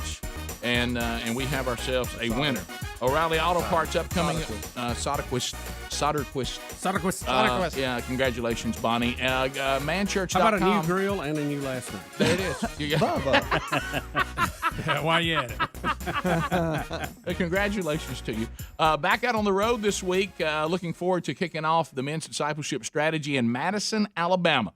Coming up this Wednesday night. Look at the link. It is a ticketed event. I think it's free, or I'm not sure. But anyway, they are limiting the crowd on Wednesday night. But you can go there and find all that information. Madison, Alabama, New Life Chapel. It'll be the kickoff service. I'm honored to be speaking there, and then they'll roll into the men's discipleship strategy, and we'll get them into the small groups and get it rolling. And, of course, right before we went on vacation, our second 40-week curriculum called Real Men of the Bible was released, so we now have two 40-week curriculums that you can choose from, or if you finish the first one, you can now roll into the second one. Thank O'Reilly Auto Parts for all your car care needs. Get guaranteed low prices and excellent customer service at O'Reilly Auto Parts. Better prices every day. Bubba, tell us a little bit about vacation. I know you started off sending one off to D.C. That's right. My daughter Hey, Caitlin see? is headed to the district for the summer for an internship. She's going to be interning with Congressman Barry Moore from the 2nd District here in Alabama, and very excited and thankful for that opportunity. Caitlin kind of set all this up. I didn't know she was doing a lot of this, so she went out on her own, got it done, and we're excited for her to do that. So we miss her already, but it'll be quite a learning experience. Mm-hmm. So does she desire to get into this world?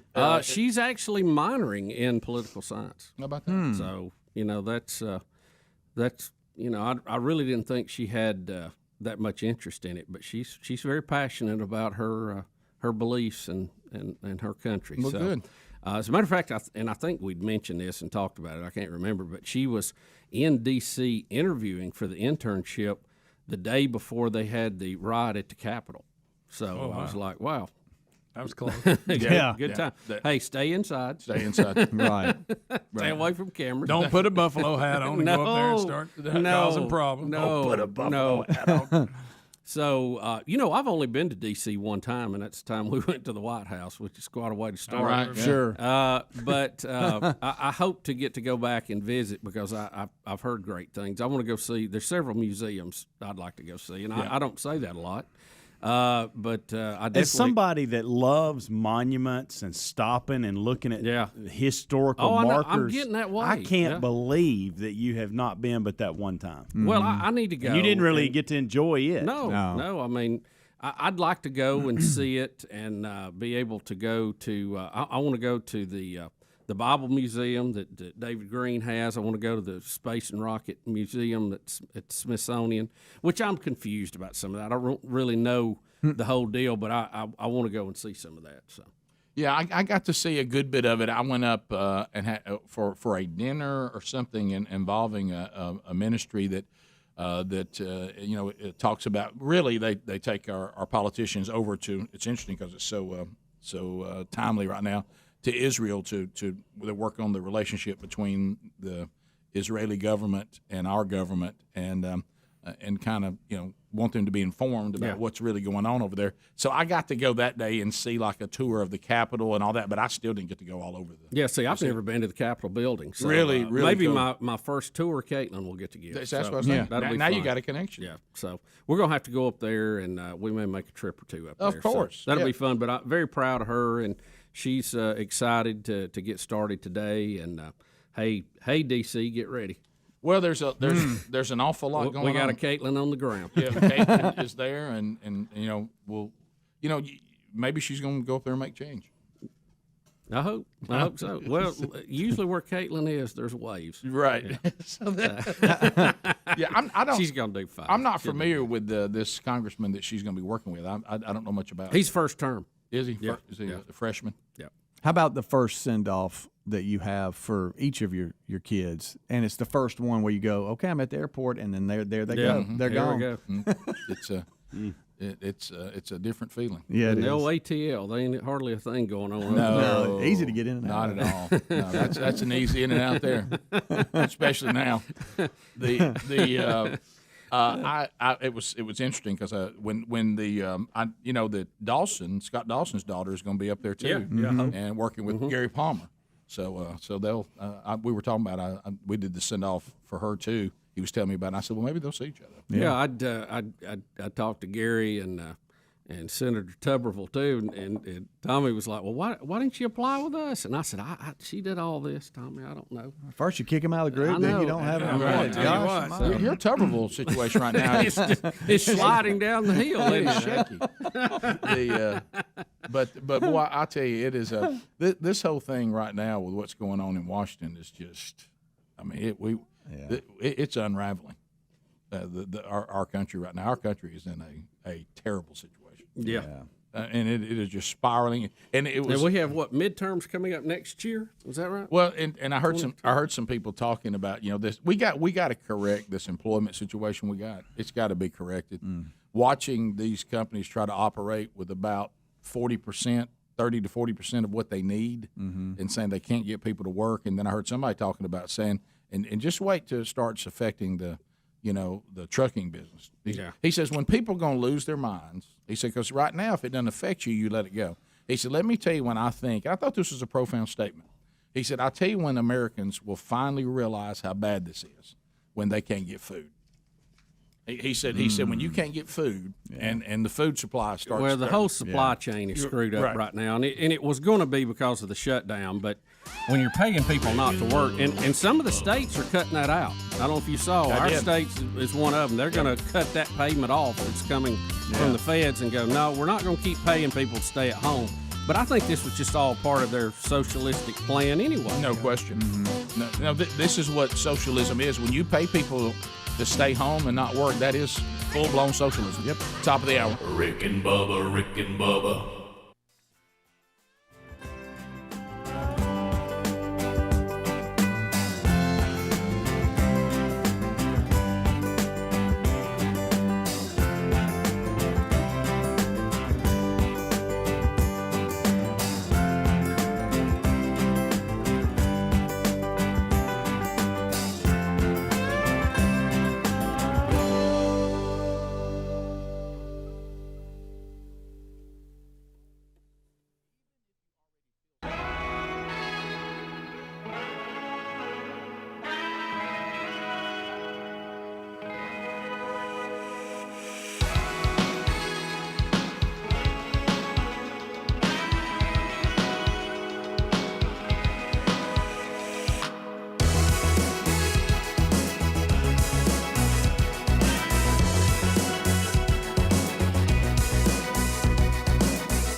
6 minutes past the hour, the Rick and Bubba Show, 866-WE-BE-BIG is the number. Thank you for being with us back from vacation. We'll get to some of your phone calls this hour at the number that I just gave you. Speedy, the real Greg Burgess, Helmsy, and Eddie Van Adler all here today as the team is all back from various versions of vacation and time off and things to do. And welcome back, Mr. Bill Bubba Bussey. Rick, glad to be here, honored and privileged, and thank all of you for allowing us a little time with our family. It was needed. We're glad to be back, and Rick, I'm like you. I might could have used another day. I mean, I don't want to, I don't want to seem greedy here. Yeah. But, well, it was. I don't. We had a great vacation. I know that you did. You talked about Caitlin leaving and having to go. That was a little tough, but other than that, it looked like you got to relax a little bit and spend some time just down. We stayed away from. It's obvious if you're listening to the show today, we don't have any idea what's going on in the world. Yeah, well, Rick, and there's nothing new about that. We're always that way we come back from vacation. I don't have any desire to follow all that. While you know you've had a good vacation when you come back and you don't know what's going on. That's to me, it's not vacation if you stay on top of that kind of stuff. I love when it's middle of the week and you don't know what day it is. Right. That is fun. Yeah, it is. That is good stuff. Hey, what day is this? Had that. I like when my schedule is revolved around wherever we're eating. Yeah, yeah. Oh, that's right. That's that restaurant. That means it's Thursday. Because but we had we. Why is that line at the gas station? Yeah. First of all, Sherry and I had a great time with the folks at Revival Center in Vincent, Alabama. That all went great on Saturday and Sunday. They could not have been more gracious hosts. Got to see so many of you that were there, and I know the ladies, y'all enjoyed the brunch with Sherry, and I had a great time at the church on Sunday. And that really all worked out, because that way Sherry got to spend some of Mother's Day with our two sons that are home, the one who's already working and doesn't live far from us, and then Big Love's home.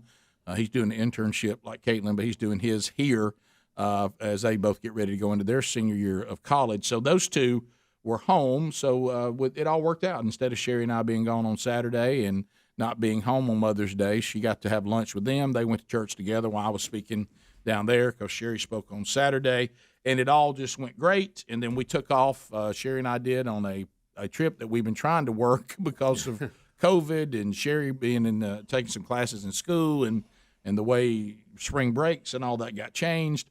So we finally headed off to Amelia Island. Never been there. Never been there before.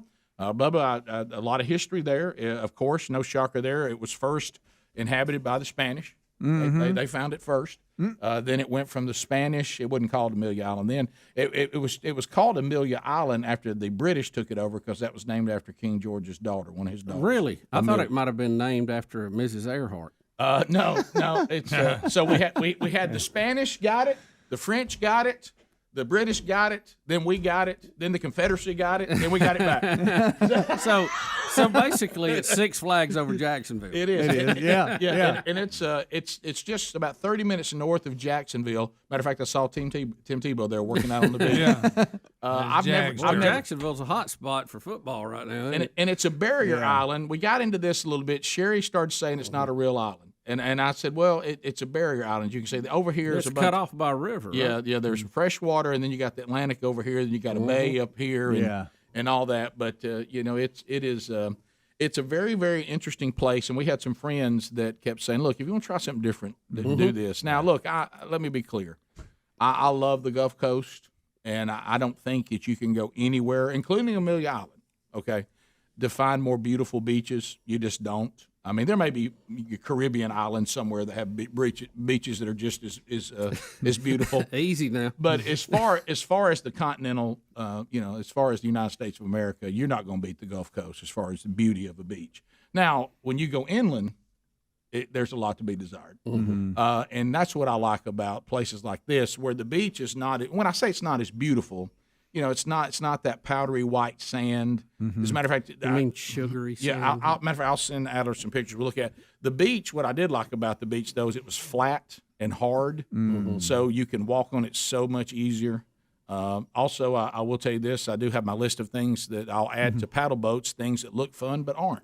I'll add that. I found another one of those while I was gone. And Sherry, got another workout again? And Sherry and I both agreed this goes on the list of things that look fun but they aren't. And you remember the paddle boat's in the number one spot. But anyway, so and the beach is about, and I was trying to really pay attention to it. You can drive cars on the beach.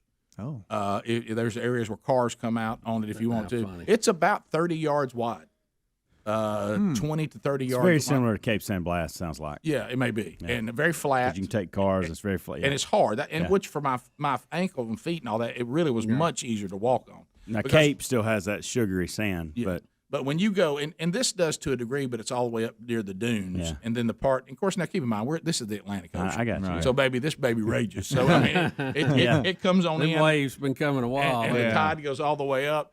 And I will say this: I'd never been, because when we go to the Gulf Coast, we're looking south. Okay, so we're north and south. So on the beach, to watch the sun come up, you look left, and then to watch it go down, you look right. So, but here, the Atlantic Ocean is east. So you watch the sun rise out of that Atlantic Ocean every morning, and then you go over to the little town, to the bay, and watch it set over there where Georgia and Florida all intermix over on that side. So I got to see sunrises and sunsets like I'd never seen before. As a matter of fact, what Adler just showed, that's looking out of our hotel every morning we would wake up with the sun rising up out of the Atlantic. Nice. But now you didn't see it till it's about 45 degrees. Right there, look right there. Wow, that's nice. That's looking out the window of our room every That's pretty morning. early. Yeah, and so and I didn't see it every day. But the first night that Sherry and I got there, for some reason we both had big eye, and we went down and like watched it come up on the beach, and then what you saw there was because you could go to bed and just pull over the little sheer things so you could still see, and it would wake you up coming up, and you could get up and go out there and drink some coffee and look at it. But so it was beautiful, and but what I loved is the live oaks, because when you go into the island, it's got all those live oaks, and it feels like Savannah. Some of that feel with Spanish moss and the green. Look at all these big giant live oaks, and the island itself is just beautiful, because of all the greenery and the inland. And then they have the little Fernandina Beach is what the area is called, and they got a little town there that has all these incredible restaurants and all kinds of little shopping and the marina and Sherry and I. Let me tell you the food. The food. Could you get any shrimp down there? Oh, yes, sir, I can. Look at that. Let's see what we got here. That's right there. Well, that's right there. Look, that's on the old marina. So how do they? What is the preferred way of preparing the shrimp? Bubba, you can have it. You may have heard Bubba talking in Forrest Gump. I mean, you can have it every way. I mean, you can have shrimp any way you want to. I will tell you what May look there. That's us in the little that's me in the little downtown area there. Uh-huh. And not a care in the world right there. Well, we went, and I have the picture of me doing the thumbs up. Sherry and I did a little catamaran sunset cruise. Oh man. Now, when you say catamaran, what exactly does that mean? That's the sailboat. Look, that's the sailboat with the two rudders. Right. Not the one that tilts to the side. Right. This one, it rolls, but it's got them giant sails on it. So how many people can get on that? You can probably get 10. Because it's not a real big setup. And then we had, but it was just me and Sherry. We were just us with the husband and wife that owned it. Yeah, and they do that for a living too, and they take different sizes. Now is that wind powered or? It has a motor in case you get in a bind, but the wind was that's old school sailing right there. We saw that boat while we were out on the catamaran, and the captain said, "Look over there. Now that's old school right there. That's an old sailboat way back in the early days. So that's one of those where somebody takes an antique out. But we had That's enough still wind. amazing to me how they do that. Yeah, we had enough wind. wind. Go where they want to go. Yeah. We had enough wind that we could use the wind out on that cruise, which was cool. And and then coming back in, they shut her down and go back to the motor. That's us after we got off the boat watching the sunset. That's one night we were eating in a restaurant in that little town. I saw that out there. Now they also had. I'll come back and tell you about Cumberland Island, wild horses. Spanish brought horses there, and there's wild horses that live on that island. Really? The Carnegies owned it at one time. The Carnegie family one time owned the entire thing. Yeah, well, they owned a lot. Yeah, they did. And those horses are wild, and they are still there, which is and they're hard to see. But on our cruise, we saw about 4 of them. So that was good. We'll I also want to know if Sherry got you on any bicycles. Well, we'll talk about that. We'll come back. Rick and Bubba, Rick and Bubba.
21 minutes past. And by the way, I do have a Mick Jagger story today, as a matter of fact. Do you? I do. Okay. We got a little better than I thought we would. I mean, it was. Hey, man!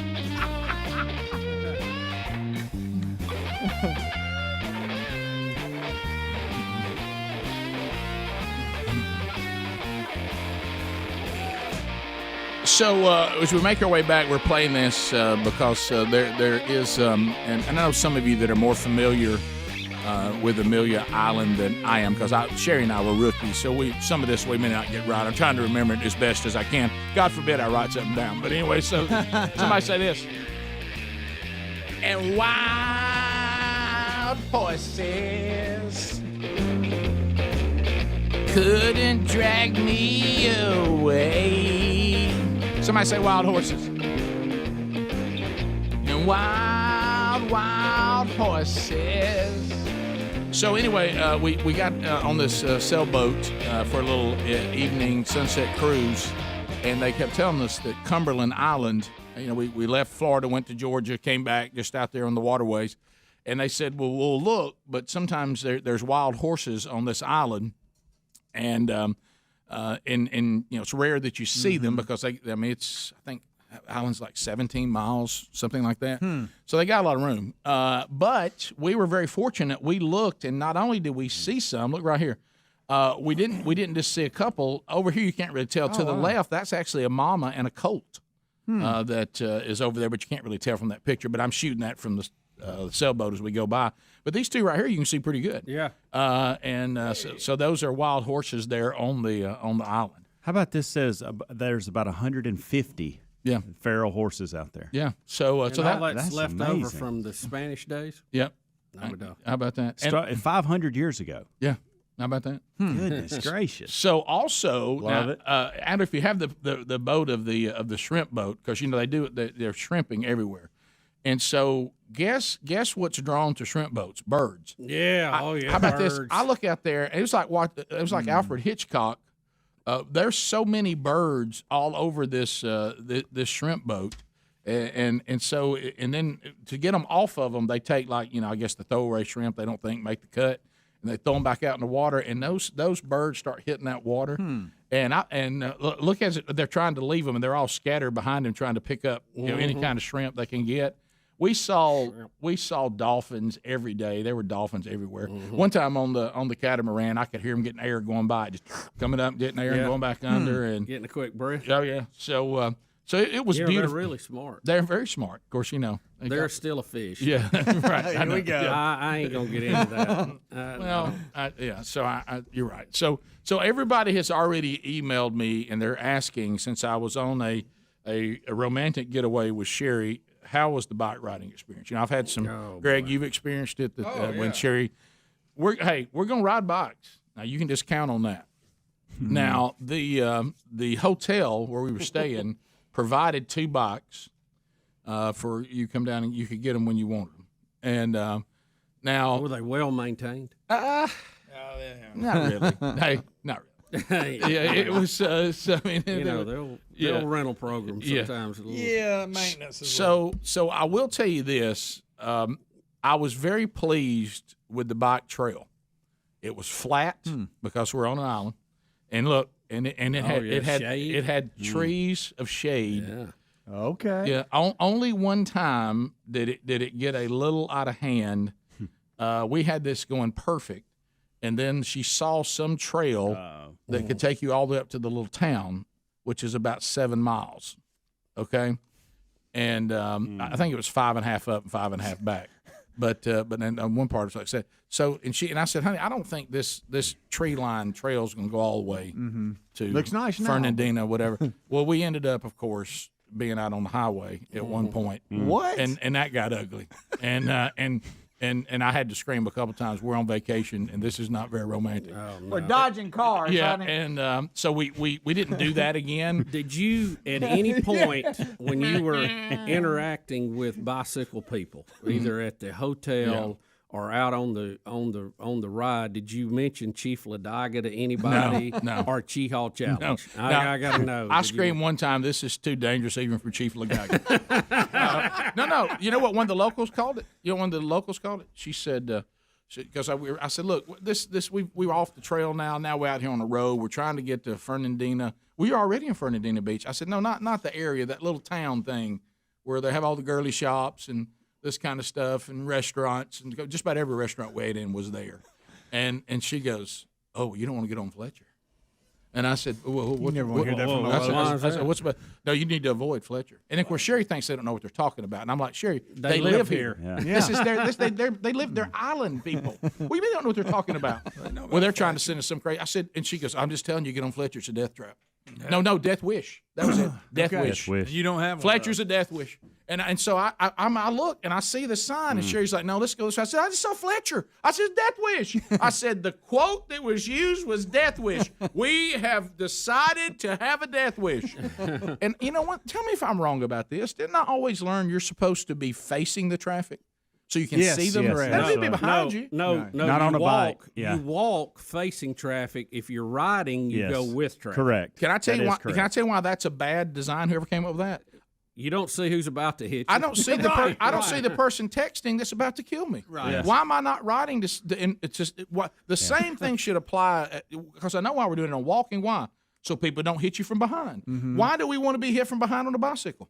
This is when the bicycle people wanted to be treated like a car and have street access. Well, if you want to be And treated like a that's car, what it was. It's a big political thing. We've got into it talking about it here. How about yeah. this? If you want to be treated I like a heard car, from 'em. if you want to be treated like a car, then you know what? You better get some more metal around you. You need an engine. Because I didn't like the feeling that I'm riding with the traffic, and some person's texting behind me, and I don't know they're not paying attention, and I'm in some little bike lane over here where they can knock me off. Once we got out from the live oaks, I said, "Death Wish." So, Rick, were Gosh you riding the almighty, wrong Rick. way down the highway? No, I went the way the arrows were pointing, but I was screaming, "This is the wrong way. We can't. This is why they call it a death wish." Rick, the local went, hold on now. Yeah, don't get You on don't Fletcher. wanna hear hey, local do hey, that. don't get on Fletcher. It's a death wish. I look up and I see Fletcher. And there's Go a by. bike lane or no? Well, it's that bike lane it's on the road, but it's just over here on the side. It's not all the way off. See, that thing I showed you with the trees, you're on your own. You're not out there got with that. traffic. Right. Yeah, that's But what I on the wanted. highway, was there a bike lane? Yeah, out but there? it wasn't much of one. It was a death wish. I'm not having fun, honey. This does not feel like vacation. So Paddle, paddle, paddle. when we come back, I'll add something to the list, things that look fun but aren't. I told her, I said, let's get this over with paddle boats. Things that look fun but are not when we come back. And then I remember I knew I was going to be caught up in this. I kept trying to divert attention away from it. Well, look at that right there. Nah, don't look at those people crazy. Look at that. He's struggling. No, I think that'd be great. No. He's struggling. Rick and Bubba, Rick and Bubba.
35 minutes past the hour of the Rick and Bubba Show. We're back recapping vacation.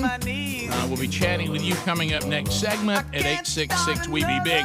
Babbel.com/Bubba. Fantastic. And we've used this at the house. It is a great app for learning a language because you know what? It teaches you to speak using phrases that are actually used in everyday life with the people you're trying to communicate with, as opposed to, I don't need to know how to, take a sentence and do the grammar and know about this and that. I just need to know how to say right things that I can communicate with people that I'm trying to communicate with. And that's how you learn the language, 15-minute sessions. It's been 100 different language experts have worked on this unique teaching method, been scientifically proven to be effective time and time again. We love it at the house. Think you will too. We're going to get you 65% off your subscription when you go to Babbel.com/Bubba. That's BABBEL.com/Bubba for 65% off your subscription. There's also a link at rickandbubba.com. You can find that right there under the sponsors button.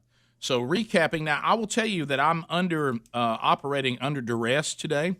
I have been asked by the friends and people that told Sherry and I about Amelia Island that we should not. I have one that sent me, sadly, an emoji because it was a dude with him waving his hand saying, "Please don't talk about Amelia Island." Stop. I don't want you to do what your wife says you do. You ruin places. You get everybody fired up, and then nobody else can get there anymore. Look, you got to if you want to go to this island, you got to be committed. It's a pretty long drive. I started to say, how did you get there? What's the path? We just flew in and out. But where? There's an airport that is 5 minutes from where we stayed. But if you go commercial, you go to Jacksonville, Florida, and drive in. It's only about 30-minute drive. But part of why they love this place is not only is it beautiful, but it's not busy. Right, and I'm ruining it. Yes, yeah. And so you're doing it again. But look at the beach. The beach is gigantic. The reason why you never really feel crowded on the beach, and it never looked crowded at all on the beach, even though, there were people there. Now, I haven't been there on a 4th of July or Memorial Day or any of that, but look at the size of the beach. It's gigantic. Wow. And that's about how crowded it was.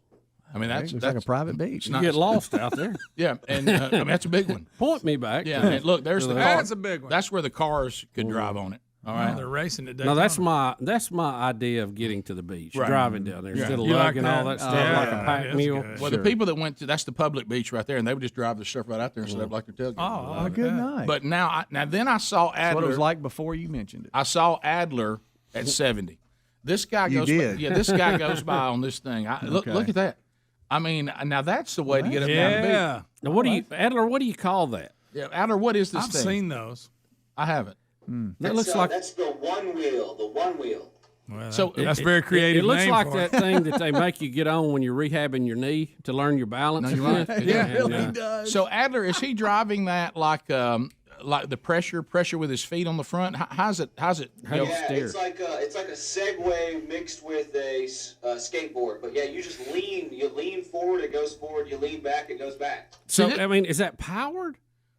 Yeah, it is like a Segway. It's self-balancing and powered. Where does the battery go on that thing? I don't know. It looks like it's all wheel. It's all in the deck. Believe it or not. How about that? How about he was zipping up and down the beach on that like it was nothing. I like that. And so I saw that and that made me think of Adler because this guy was like he was in the 70s but he didn't care. He was rolling. He's just rolling right along. I don't know if I've ever seen one of those before. Right. I have noticed again at Beach Life, and I know I'm becoming this way that mirrors just don't exist. That's what I was gonna say. This guy don't care. Rick. Yeah, no, because he looks right. But I saw people with bellies like Bubba and me in 2-piece bathing suits. Hey, women, really? There you go. And I'm just like, I guess it just doesn't. There's one pieces. They're round. And I know that still looks like you're carrying something, but at least it's not as what I mean. It's just and look, I'm down there, doing the best I can, trying not to, but anyway. So then I got to the thing on the list of things that look fun but are not. Riding a bike on the beach. Because it's so firm, people were going by on bikes, and now I'd already shot Sherry down on the people out there on the day that the Atlantic was real calm that are on those what I call surfboards and they're paddleboard. They're paddle. And I said, Sherry, that looks fun, but it's not going to do that. Mm-hmm. And she goes, well, that's not a paddle boat. I said, same. That's a lot more work than that looks. Yeah, it does. So she kept saying, she goes, last day, let's ride a bike on the beach. I said, I'm telling you, this is going to be on the list of things that look fun, but it's not. She goes, well, it's real firm. It'll be cool. We'll have the water beside us going up, just up and down in front of the hotel. I'm not talking about going off somewhere. That's how she got you. Yeah. We pulled you in. Of course, I don't know if y'all had that here. We had 2 days where we had gusts of 30 miles an hour wind. It's been windy. Yeah. And then Did you get a kite out? and this day we were at like 15 miles an hour. So you go one way down the beach. That's quite a headwind. It's at your back, That's That's of fine. course, now you can have firm sand all you want to, but when you get on a bicycle and you're me at 260, 265, those wheels are still getting down in that sand a little bit. Yeah. And I got to pedaling down that thing, and I start screaming, something that looks fun but's not. Something that looks fun but's not. And Sherry, I saw her up there struggling a little bit too. And all of a sudden we turned around, the wind hit us, and I kept going. And she finally said, "You are right. This looks fun, but it is not." Now, did the wind pick a little sand up? Did you get sand blasted too, No, or was because it it's packed down? It was enough so it packed down, it doesn't really blow up on you much. But that bike has to work a lot harder on that sand. Now because it may look firm, and it is firm to walk on. And a bike and a person pounding pedals. No, let me tell you. Hey, look, if you go to one of these places, you see people riding on one of these kind of beaches on bikes. Don't fall for that. Yeah. It's just like paddle boats, and it's just like that surfboard thing. It looks fun, but it is not. If you're standing up, leaning forward it's on terrible. a bike, that's not it fun. was awful. No. Oh, we were grinding. I said, my It's like goodness. pushing a lawnmower. I thought I left Godspeed at home. One That's the vacation. all I missed somebody screaming at me. So that was not Counting funny. your reps. Yeah. Some of the best food I've ever eaten. Well, And at I least there was a, That's all you can think that. about to get through it. How about this? I have to be real careful here because I've been forbidden to talk about certain restaurants, but I have to. Oh, no. Well, look, I mean, You got to report it, Rick. I got to because it was something I wasn't expecting. And it's one of those things like if you bring it up, you're in the center talking to a local. Okay, so what are y'all doing? Tell me some. What have y'all hit some of our restaurants? Yeah. Well, now Thursday night we're going to go to. Well, that's the one Mick Jagger goes to. Mick Jagger. And I said, Mick Jagger. Mick Jagger. And they If said, you'd went in there and Mick was sitting down eating. I thought, man. And I said, what do you mean? They said, well, when they played Jacksonville, and by the way, they played Jacksonville not that long ago. They're out there still going. And Oh yeah, it's amazing. He gets in, and they ride up here from Jacksonville. He stays here on Amelia Island, and he came in. He said the guy said he got a call. It's like he said, hey, we want a big party coming in. Can we all stay open past 10:30 p.m. I've got a private party, wants to buy the place out. Come in. Heard great things about your restaurant. The guy's like, yeah, and they won't tell you who it is. Oh boy. And so anyway, what was funny is because these people that do restaurants, they work their butts off. Yeah, they do. That's hard work making a restaurant work. Yeah. I don't care how good it is. Yeah. It was so funny when Mick Jagger came in and ate there, and brought the crew and everything. They were playing another night, and so he was going to give them tickets and all that. So the wife of the husband that owns the place, that runs the place, she got to go, and the husband had to stay back and work. Oh, yeah, somebody had to work. He's like, wait, somebody got to keep the restaurant open. So they said he loved the food there, and it was a Spanish restaurant. Now I'm not talking about Mexican. I'm talking about Spanish, straight up Spanish. I'd never really eaten at a just. I don't know what that would be. Like Spain. Well, I never. It was. Do they call it cheap Spanish food? No, they don't. No, they don't. No, if they do, Rick, it's incorrect. You can confirm. If somebody did, they're lie. or maybe to Mick Jagger it was. Yeah, but anyway, let me tell you something. Have you ever had Spanish food? Never. I don't even know what that falls under. Yeah, what are we talking about here, Rick? Let me tell you something. Give us a Let me tell you pointer something. on that. I'm going to say some kind of sausage. Let me tell you. Yes. Let me tell you something. Probably the best meal we had the whole time. In my mind, I'm thinking about that. I've never eaten cuisine that's considered Spanish food. Here I go, and I know other restaurants have stolen this, but this is the original. It's a weird setup. They have something called tapas, T-A-P-A, and that's little small dishes. And they said this came from the Spanish. They would always have their glass of wine out there, and bugs sometimes would get into. So they would take little plates and set it on top of their glass of wine and put food on top of it to keep bugs out of the wine. As they would eat, and they take it off, take a drink, put it back on there. So they said, we don't do that. We just set it out on the table. But that's how these little small plates started in the Spanish culture. Them Spaniards. Yeah, and so you can sit down and have a crew and say, you bring us 10 tapas. Or you can say, give me 3 or 4 tapas to get started. Then we'll have our main dish after. Oh, I like that. And let me tell you something. Bubba, you love tapas. Look at that. don't you, There buddy? you go. Let me tell you something. To have a tapa right now. Those appetizers. So, Greg, Give me I knew I like- liked the Spaniards. What kind of we beef? What are we? so I had a lamb. I'm scared of that. No, listen, no. Who invented that afternoon nap? Empanada. How you think? Like it's that little. Siesta? It looks like a. That's the Mexican. Empanada. Empanada. And they had lamb and goat cheese and like tomatoes and stuff in it. Fantastic. Some kind of shrimp something. You can't lose with shrimp. No, number one. That was fantastic. And then they were like something that had some greens, like collard greens and stuff in it. That was really good. And then the main dish was like rice with sausage and chicken and all kinds of spices in it. And they cook it on a skillet like you do cornbread in. It's got all the spices in the skillet. Oh, look and they bring the skillet, put it in the middle of the plate, and you're digging out Give of it out. Bread was fantastic. Let me tell you something.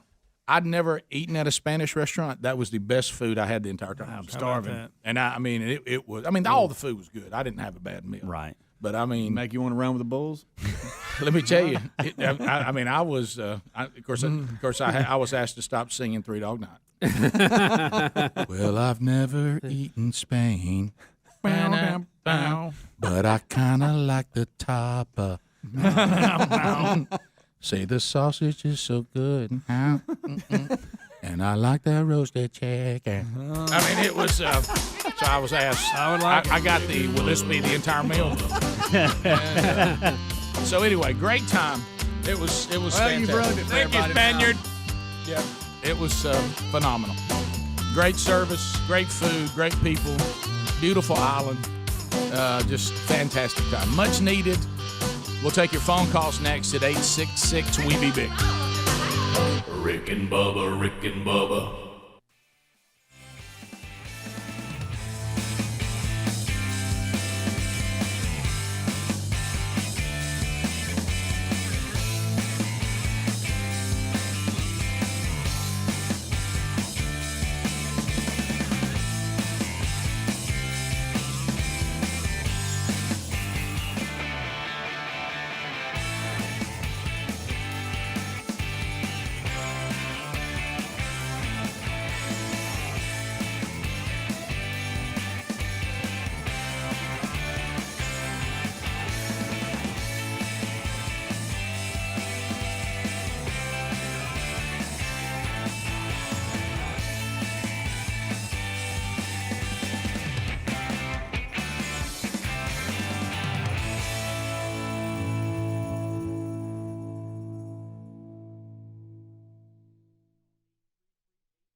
9 minutes to the top of the hour, the Rick and Bubba Show. Thanks for being with us. 866-WE-BE-BIG is our number. We'll meet back in play this week.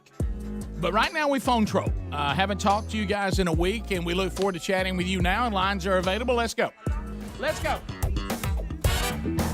Let's go. At the end of 30 seconds, the buzzer will sound. Your time on the program will come to a close. We'll move to the next caller. If you move now, Harry Murdahl can get you set up.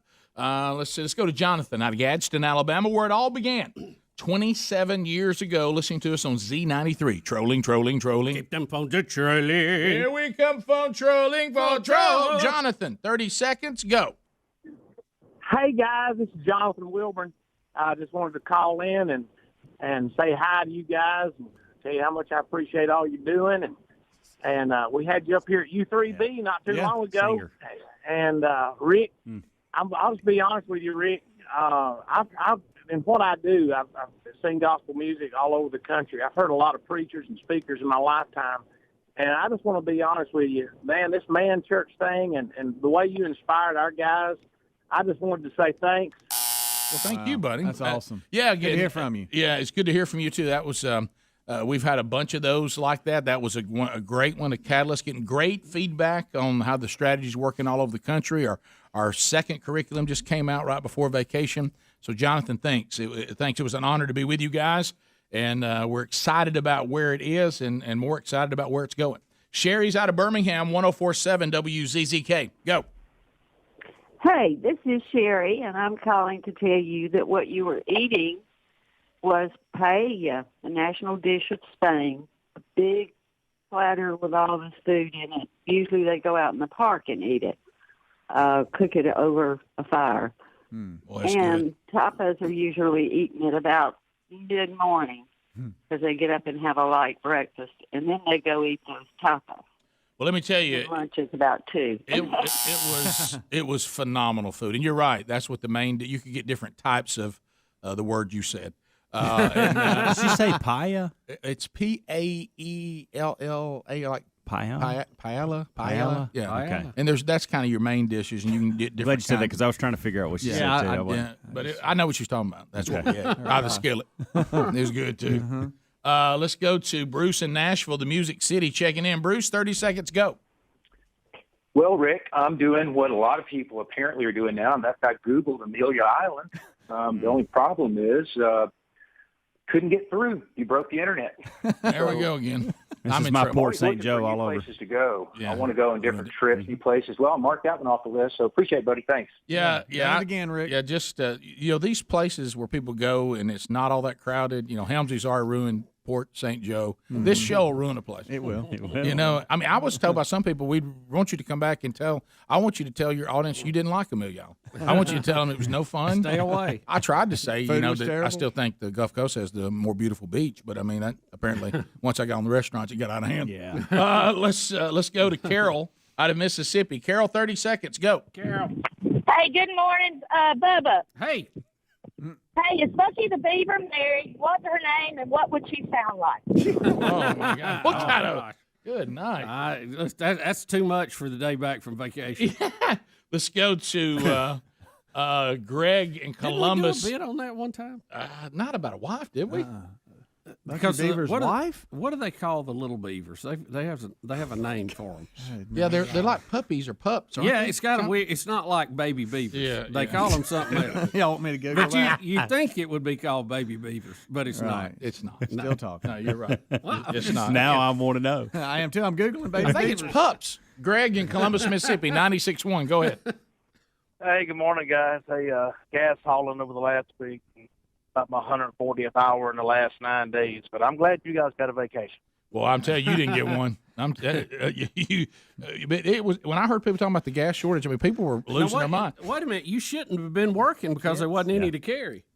Kits. Yeah, I knew it was something like that. Yeah, he'd been getting after it. Just raise your voice. Like that. That's what she'd sound like. Hey, Bucky. Maybe you should do the female version. Oh, no. I don't think so. I'm not liking this storyline at all. Look, I tried to veer off. I knew it was trouble. Let's go to Paul in Missouri. Where's that kid? Paul, 30 seconds, go. A road, Dad. A road. What would Dickie Nadmeyer say about them bicycles and them beaches and them paddle boats? I'd like to hear what he would have to say about it. Well, there's no need for Bama fans to do anything stressful because Saban's got it covered. One time, Saban rode a bike from one end of Amelia Island all the way to Jacksonville, Florida. Road tide on the beach. I'd like to point out, as missiles are headed towards the Gaza Strip, the first two phone calls after vacation has been Bucky Beaver and Dickie Nadmeyer. Well, everybody needs a break. I know. Yeah. Larry in Greenville. Larry, go ahead. 30 seconds. So, Rick, you're telling me that this vacation thing is right up there where you spoil everybody's movies? Correct. Yeah. Same thing. You truly have a talent, sir. I know. I know. But let me tell you, Amelia Island, I wouldn't go back if my life depended on it. No, it's awful. You'll sell out an item in all stores, too, if you talk about it before we get it. Should I not? Should I not comment? I can't even have those folks put Christmas lights up at my house. No, you can't book You them. ruined that for everybody. They booked that for a decade. And I got a pretty good idea why y'all sprinkler ain't working. I've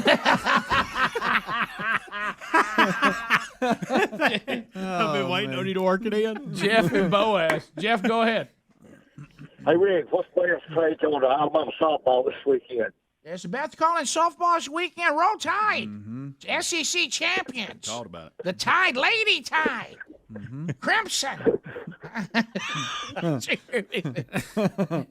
Softball. Roll Tide. Did you do? Making Saban proud. It's been a while since you did Beth. It is. I forgot she even existed. Joe in Georgia. Joe, go ahead. 30 seconds. Hey, y'all. I hope y'all had a good vacation.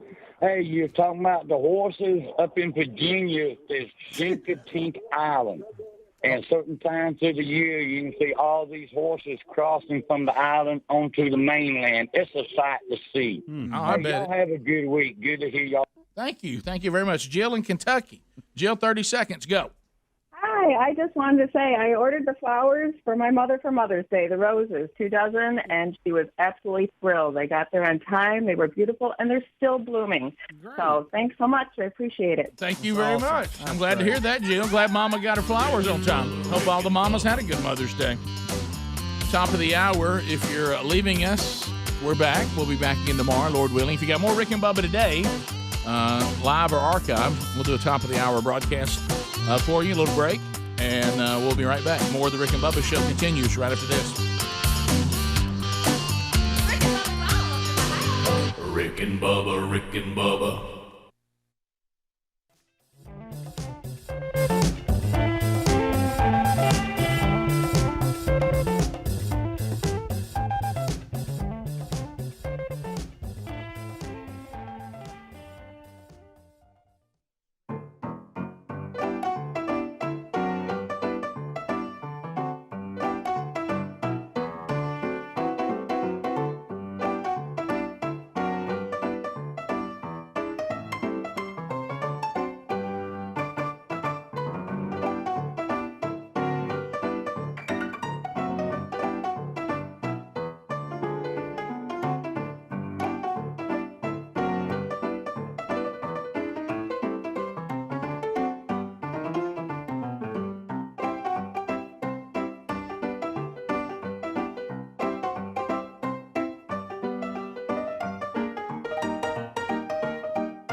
the gravy, please. Rick and Bubba, Rick and Bubba. Ooh, it brings me to my knees. Rick and Bubba, Rick and Bubba. I can't start another. Rick and Bubba, Rick and Bubba. Day without 6 minutes past the hour of the Rick and Bubba Show. Here we are, and back from vacation. Been talking about vacation. We covered that a little bit. Speedy, the real Greg Burgess, Helmsy, Eddie Van Adler, all here. Back out on the road with themanchurch.com this week. New Life Chapel, Madison, Alabama, 100.3 The River. Coming up this Wednesday night, we'll be kicking off the Men's Discipleship Strategy. June 3rd, Man Church at Winfield Baptist Church in Winfield, Alabama. We'll be kicking off the Men's Discipleship Strategy there as well. Those details can be found at rickandbubba.com. And then the Gridiron Men's Conference coming up Father's Day weekend. All of that is available to you by going to rickandbubba.com, looking under events as we get started back. And, Greg, yesterday, I know you and Lisa, while we were on vacation, y'all welcomed to your family Marin May Burgess. Number 3. First granddaughter, third grandchild. That's right. And she joins Ellison Pace. Yep. And so yesterday, Sherry and I, and Brooks and Brody, by the way. I know, I saw that. Had a chance to go and see Marion May. There I am holding her right there. Little snuggly Little tiny. little snuggly May. So, Sherry was just like, I got to get my hands on that baby as soon as we get back from vacation. Yes. So we went there. After she looks a lot like Ellis did when he was born. Yeah, she really big time. Now, speaking of Ellis, what are you going to call her, Greg? We'll call her. She's going by Marin. That's her name, but I'm sure we'll call her May, Marin May. Oh, yeah. You know how our family, they'll nickname you. Oh, sure. We'll get a nickname. Lisa's been calling her May from the beginning. So. From the beginning. Yeah. She's beautiful. Everything went smooth. You got to talk to your daughter-in-law. She said it was really a very smooth delivery. Everything was good. Matter of fact, it was very similar to, what was it, Chandler? That when Lisa had Chandler, yeah. Once the process started, it was over fast. It sounded like, because she said she was like trying to take a nap, and then all of a sudden, they had to wake her up so she could have a kid. Yeah, they came in and said, "Let's have a look." Hey, let me get the doctor. Hang on just a minute.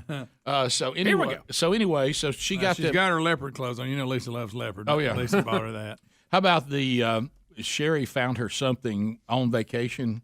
And it's a 6-month-old, but they get there pretty quick. Yeah. Yep. And it says on there from Shakespeare, though she be small, she be fierce, something like that. Though she be tiny, whatever. And so, but let me tell you who's not thrilled, and that's one Ellis Burgess. He doesn't give her a lot right now. I'm gonna tell you, it is he doesn't know why this new baby is not going back to wherever it came from, and so still here. Huh? Yeah, so I thought, Sherry was all into the baby. So I thought, well, this is my time to really close in. Oh yeah, because I wanted to be there for Ellis, so did he ask you to either go outside or upstairs? Yeah, he's got a playroom upstairs. Well, it's just stuff everywhere. Did you hear about him? He got ready to go upstairs, and they got the baby and picked her up, started going up there, and he got mad about it. He shut that down. He didn't want her up there. He just fell. He just collapsed on the stairs.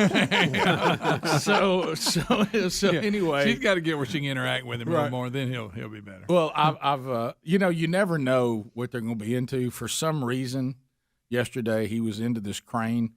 And that crane, he loves that. And he had something and he hooks that. Yeah, when it comes off, it's bad. No, it's bad. So what happened though? He still had that crane. He had it when I was there. He brought it back out again, and that was really more important than Woody and Buzz. Oh, I know. Yeah. But anyway, he got in.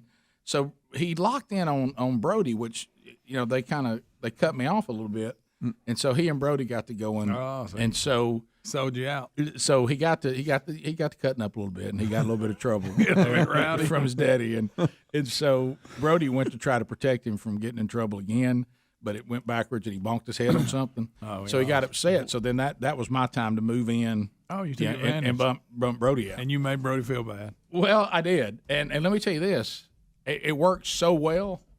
At the end, it was so funny. He called me Papa a couple times. Watch out. And now you're getting in a territory you don't need to be in. Right. But anyway, he finally, as clear as he's ever said, Uncle Rick, he said it clear because we were getting ready to go. Good. We were getting ready to guess too good. We were getting ready to go, so I had locked in with him, and I had him. I had him back in it was actually in his sister's room, He got in there for some reason. He wants to show you that. Yeah, and so he'll give a tour in there. Yeah, but I kept picking him up, and we kept talking about stuff outside, and he kept wanting to go outside, and we kept talking. Loves outside. And of course, he'll grab you by the hand, want you to sit down. Oh, yeah. Yeah. So anyway, so I was full blown. Well, everybody was getting ready to leave. Well, he didn't. He wasn't big on that. No, he and I wasn't done playing. And I thought, well, this is just what I hope. So anyway, finally, the funniest one is he walks out to everybody. He gets me walled off in the room, and he finally walks out because everybody's trying to get him to wrap it up. He walks out and says, "Bye, y'all." To everybody, but he's keeping me like that. He's basically, look, the rest of this bunch wants to leave. They think they got baby with them. You were gonna stay, and they think they got baby with them. Sure. And so Sherry goes, "This is what you want." And I said, "Oh yeah." I said, "I want him losing his mind as I leave." Oh yeah. And I said, that Taylor used to do. Yeah, right. Yeah. And so anyway, but well, finally I was able to release, but he finally let you out of the ring. Has Ellis gone to see any Christmas lights yet? Oh yeah. Well, he'll like them. Let me tell you what, I'm building up. It's like I'm getting to do Taylor Burgess all over again. 2.0.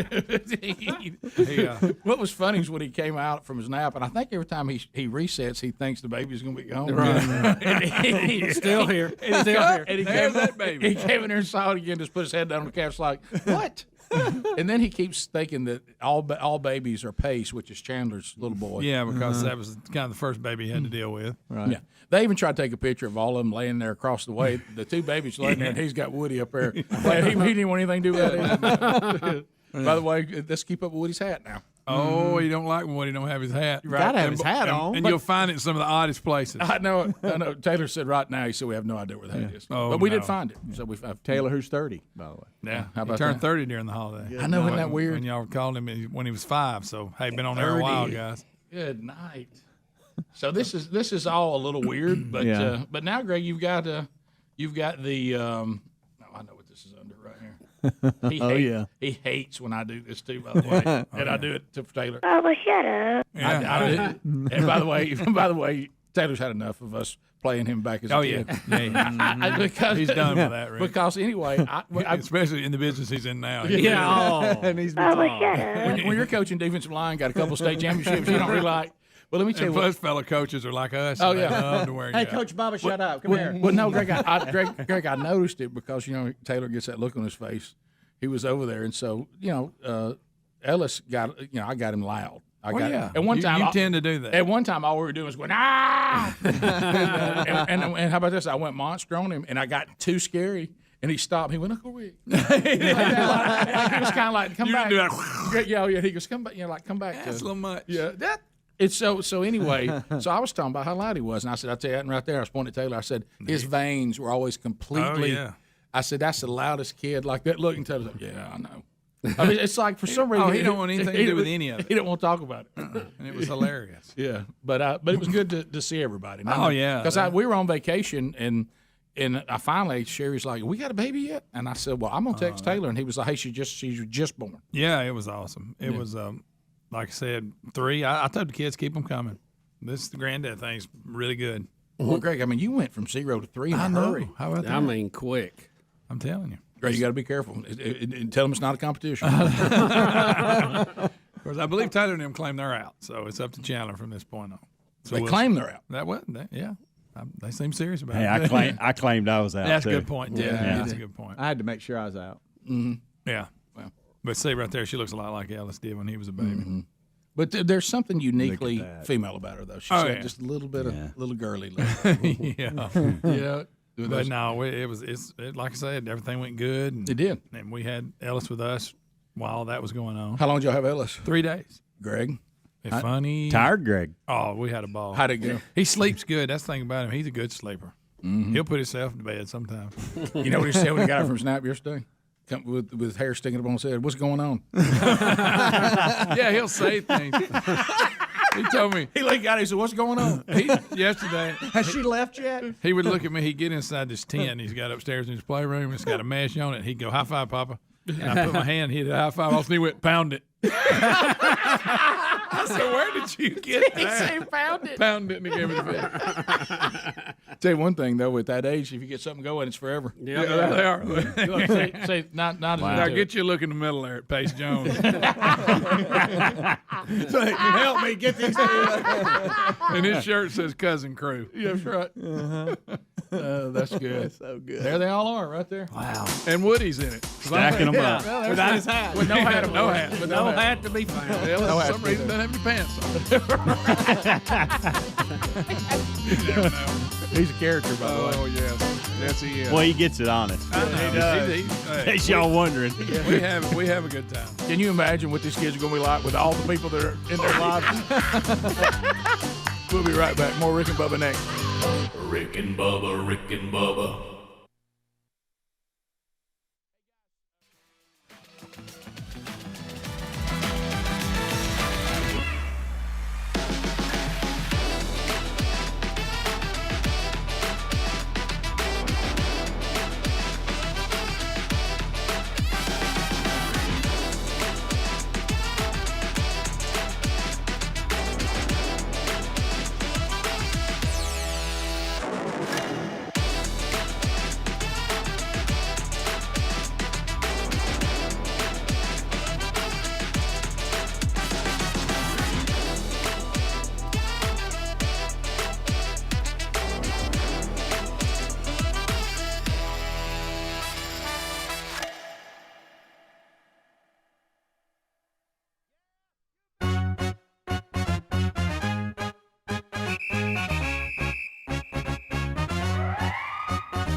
It's 21 minutes now past the hour of the Rick and Bubba Show. 866 We Be Big is our number. All right, so a couple of stories that we've mentioned, but we haven't really unpacked. Have we even mentioned the Prince Harry story? I know we mentioned the Bill Gates story. Well, Rick, I'm still confused. Why do we care what Harry and Meghan think about anything? No one cared when they were in the royal family. I mean, he was the spare, remember? Right, yep. And, you know, we used to have the occasional story he's in Las Vegas with no clothes on. Right, you know, you had that. Right. Oh, yeah. Absolutely.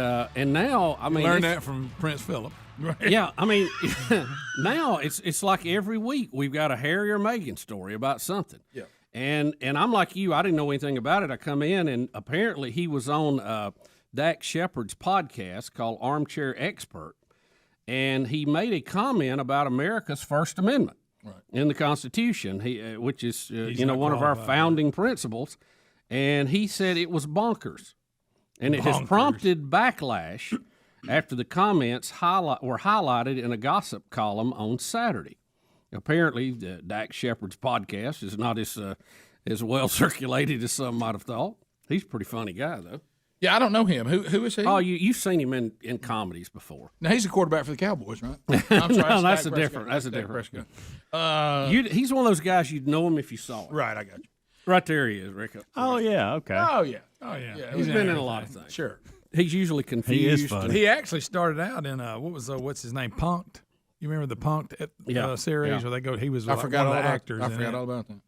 So started out, but somebody from the royal family to make a comment about the First Amendment. Ted Cruz was a good one. He goes, "Well, I'm glad he was free to say that." That's a good one. That is funny. That was a good one. And but now there's people that are coming out saying that Harry should not. You know, if you're from a royal family, and that means that you were raised that y'all were sovereigns, and you were raised that tyranny is a wonderful thing. Well, no wonder you don't like the First Amendment. I mean, in your blood, you don't want the subjects to be able to come after you. And look, I don't want to get into this because we have a lot of great friendship with the Brits now, but somebody's going to have to remind Harry, hey, you're 0-2 against us in the big ones. That's right. Yeah. I'm sorry. 0-2. Right, and basically y'all been reduced to expensive mascots. Yeah. And then he gave that up. You talking about somebody lucky to have a gig? That'd be him. Yeah, and he's living in like one of Tyler Perry's houses. I mean, can he get anything of his own, or does he just have everything given to him? Yeah, I know. You know, I mean, won't he go get it since he don't want anything to do with that? Go get a job. Well, this is a thing I don't understand. Well, I do understand it, but I mean, it needs to be mocked, and we have, is that he doesn't want any of the downside of being a royal, but he wants all the upside. Yeah, he don't mind sitting there on someone else's dime. Well, you can't have that. I mean, either like we talked about even with our kids. Now, look, if you don't like all of our tyranny, then go out there and knock yourself out. But you got to pay your own bills. Yeah. But have you seen some of the comments people are making about him online since he said that? And it's all over the road. It's funny. Even Meghan McCain's mad at him. Is she really? Well, she'll be kicked off The View today. She says we fought a war in 1776, so we don't have to care what you think or say. Amen. And y'all tried to come back and take it back in 1812. That was a handle. Listen, the 1812 was the real one. Bubba, I'm with you. People don't give that one the press, that the 1776, but they basically sent a police force on that deal. Well, the reason they got serious in 1812. 1812 is more impressive for everything you just said. They got surprised the first time. Yep. They came back saying, we got our act together now. We're coming back to well, hey, we're a world power. Yeah. We're not going to have that. Yeah. You know, that was, of course, you may remember they burned the White House down at that time. Sure. That was pretty serious. They'll burn something in a second. Yeah, they will. But you go back to this, there were some supernatural things that happened in 1812. Oh, yeah. Like weather that came out of nowhere. Yep. That was written. Yeah. It was yeah. There's a lot going on there. If we had not had, we don't give 1812 enough. Yeah, if 1812 is such a big deal, if we had not prevailed in that, 1776 wouldn't have mattered. Mm-mm. It would have been a footnote in history. No, when they say, Swamp Fox ain't going to get us this time. Yeah. And how about this? We win again. That's the whole, I know it's controversial, the national anthem, but that's when it was wrote. That's when it was written. Because hey, is that flag going to be there? Yep. And that was a big one. So Harry saying that he thinks he's got a few things to say about America's First Amendment, as I sort of understand it. I thought that was a good comment too, as he sort of understands it, but it's bonkers. Bonkers. Bonkers. He said, I don't want to. He said, I want to start sort of going down. I don't want to start sort of going down the First Amendment route because that's a huge subject and one in which I don't understand because I've only been here a short period of time. But you can find a loophole in anything, and you can capitalize or exploit what's not said rather than uphold what is said. I've got so much I want to say about the First Amendment as I understand it, but it's bonkers. So, and that's what got everybody started up today. So, I mean, I guess he's... Again, a country that has welcomed him with open arms, that they've already insulted a couple of times. Remember, they wasn't going to move here if Trump was, still in charge. Right. Of course, I think they moved on in anyway. Well, I've looked at our unemployment right now. I've looked at inflation right now. I've looked at the energy prices that are going through the roof. Looking at the oil situation that we got. Boy, I sure am glad nobody's being mean right now. Yeah, no mean tweets. Good news. Yeah, at least there's no mean stuff going on. No mean tweets. As a matter of fact, I don't know that Joe could tweet if he needed to.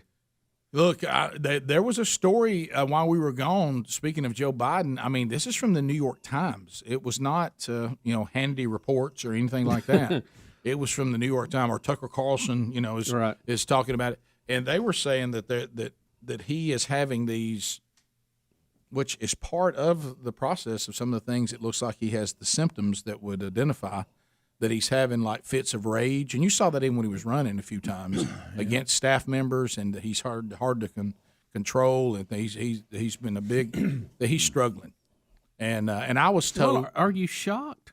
I was told that he really by someone who claimed to be on the inside and had the credentials to know, saying that he really only functions about 3 hours a day, and he's on all kinds of pharmaceuticals and stuff to try to help him, but that he is, if that's true, and we've all heard, that's disturbing. Well, I mean, that's beyond. Well, disturbing. let me tell you why it's disturbing. Is because that's going I asked this person who has some idea. Yeah. Okay.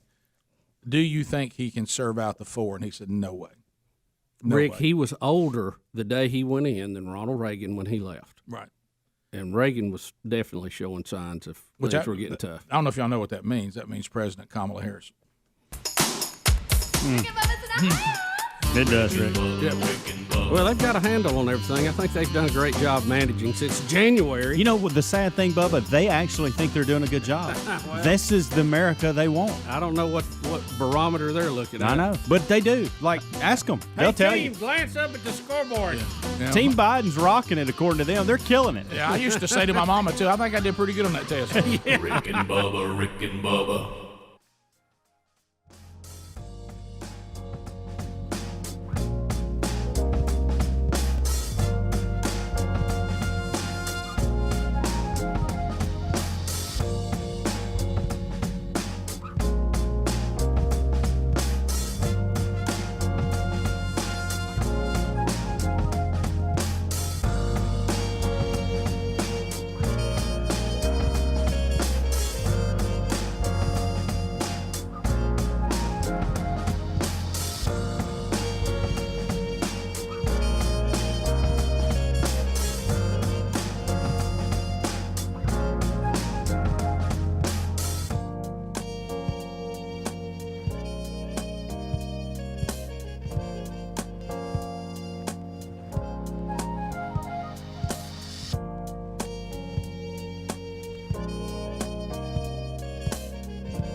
35 minutes past the hour, the Rick and Bubba Show.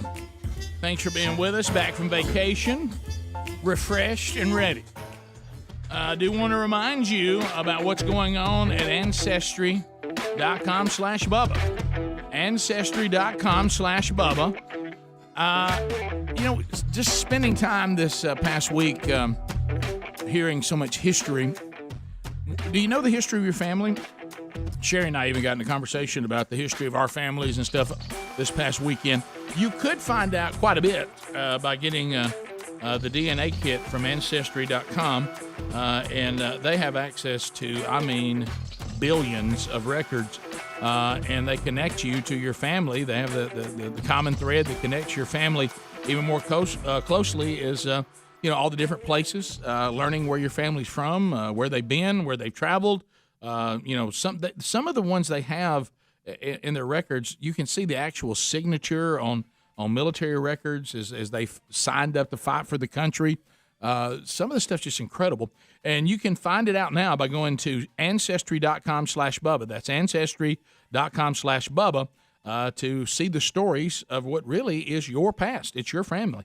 And we got you a free trial set up right now at rickandbubba.com right there under the sponsors. You can go directly to it. So the Bill Gates story, they're calling it the $1 billion divorce.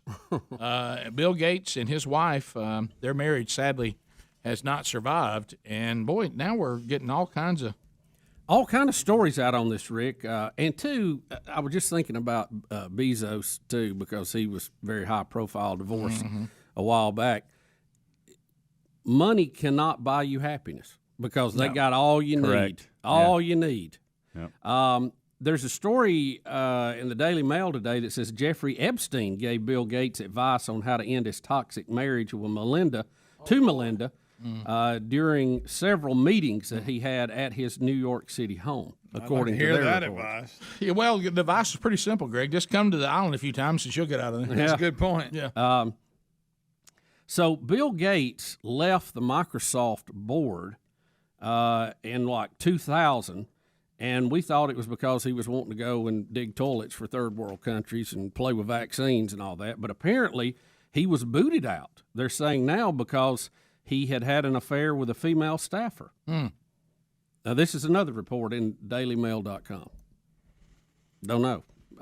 That's how he met Melinda at the office. Really? Yeah.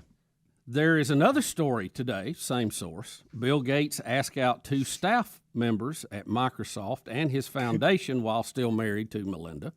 So he's got quite a few stories out there today. All right, did anybody think that Bill Gates was a player? No. Anybody?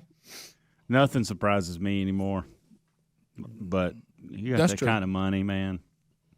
Oh yeah. Well, it took $1 billion to get somebody to give him a look. Yeah. Well, and then when you become, I'm a pretty big deal. I'm a pretty big deal. And she said, his ex said that he used to constantly pursue her, and it wasn't like they met and went out. Right? Like he constantly was just insistent on, hey, we got to go out, we got to go out, we got to go out. And probably doing the same thing with these other staffers. And they also, there was another story too, I don't know if y'all saw this, that he had an arrangement with his wife that he could go spend one weekend a year with an old girlfriend. That was weird. Wait, I thought you were doing a joke. No, that's serious. Yeah, that's I saw serious. that. That's not true. Yeah. Well, if there's enough money. And we said this before we left. And I wanted him out of the house. I don't think we said it on air. But, the Epstein stuff came out a couple weeks ago, or maybe even like 6 months ago, in regards to it happening, I guess, 2019, 2020. And I think probably what they did as a couple was said, hey, well, you did talk about this on there, with the fact that, hey, let's let the kids get out of high school and then we'll split. So I think this has been on the rocks for many, many years because of his actions with Epstein, and now we're hearing staffers, and I'm sure more things are going to come out. And I think their youngest is 18, 19 years old, so probably when they got out of high school, then let's split. So I guess the Bill and Melinda Gates Foundation will just become the Melinda Gates Foundation. I think they're going to run it together. They said they're still going to use it together. Which, to my point, I think this has been going on for quite some time, and they've learned to work as a team in that regard. But they're just going to go have separate love lives. I think their whole time, it just seems like it's been a little mechanical anyway. Yeah, absolutely. Because there was a story out. I don't know if he's denied that or not, but when they were talking about getting married, they basically took a whiteboard and put pros and cons up and decided, well, there's more pros, we need to get married. Well, that's not exactly the I can't live without you story most people go with. No, it's not the most romantic thing you've ever heard. No. But I will go back to this, and you guys may be 100% right. But I think, human nature is human nature. When all this was unknown, she probably was able to ease through it a little easier. Yeah, I agree with that. But now that all this is coming out and it's embarrassing and she's going to have to read all this and hear about all this, even though she may or may not have been aware of it, she's going to be aware of things she didn't know before. You look for that maybe to change. Oh, yeah. Because you say statements like, well, we're just going to continue to work together for the good of all the goodness we do in our foundation and da-da-da-da-da. Then another story comes out. Then another story comes out. Then, I didn't know about that. What did you know about that? And then before you know it, you know what? I don't want to be around you. Yeah. Now I'm having to hear everybody making fun of things. I'm hearing all the jokes, and I realize you're doing things I didn't know you were doing. And you know what? I'm not. This is not as working. I don't really have to work with you. Yeah. Which she doesn't. No, she does not. Yeah. So several billion reasons why she doesn't have to. Right. Yeah. So we'll see. I would be surprised if they continue to work together long term. Yeah. And maybe they will, and maybe it didn't matter, and she knew all of it, but it's different when everybody else knows it. Yeah. No, you're right. So we'll see. I'll be surprised if that continues to work smoothly. Operates about like Windows. Well, you heard what Charles Barkley said, though. Said, there's everybody's headed to Seattle. That's what he said. Bill Gates' wife is on the move again, and she's toting a lot of cash. I love Barkley. Like I said, John Kerry's already asked her out, probably. Sure. He couldn't close the deal with Oprah. He had to move on. Well, let me tell you, how much has Big O got? No, I mean she did great. I mean, is she still participating in anything? I mean, she I think so. Yeah, she's got her own network. She got a TV network. I think she got that, and I think she's still involved with the she's getting a lot nutritional from Weight Watchers stuff. Yeah, she got she got an app yet or something? I mean, surely. Oh, I'm sure. I'm sure she's in all of it. Right. By the way, I saw Ellen stopping her show. Over the weekend. Yeah. She claims all that was an attack on her, all that bad publicity. Oh, really? Yeah. Never happened? No, yeah. Well, has it affected the advertisers? Is that why she's bailing on it, or what? People I didn't realize she'd been on 19 years, seasons. Yeah, that is incredible. She may just be done with it. Well, but I saw maybe that's why she's so mad. Yeah, I saw people taking issue because she is saying that. She's saying it's just not a challenge for me anymore. Yeah. And when you're someone with the kind of talent and stuff that I have, and in the world, you want something to be a challenge. And of course, the critics were like, yeah, but I think it's probably because the show went downhill. And you had a lot of trouble, and a lot of people say you don't treat people right. Yeah, bad publicity came out, and like you said, Bubba, probably advertising dollars. Didn't you don't think you? So she had no desire to get to year 20. Yeah, I know. I'm just leaving because it's not challenging. Yeah. And I'm sure that may play a little factor in it, but I guarantee if she was rocking along and everybody was still loving on her, we'd get to year 20. Yeah. We'd have a big anniversary party. I got no problem with her saying, I'd been thinking about this, and all this trouble has just confirmed it's time to do it. Exactly. I got a problem with that. But saying that. But that's not what she's saying. No, but saying that now all this bad stuff that's happened has nothing to do with me shutting her down. Yeah. I don't think anybody believes that. Because just because it's not a challenge anymore. Wow. Excuse me. You cranking out them shows with no challenge. So talented. All right, well. We got a few challenges you can try. She maybe wanting to spend more time on her game show. Is it still going? It is, I think. Yeah.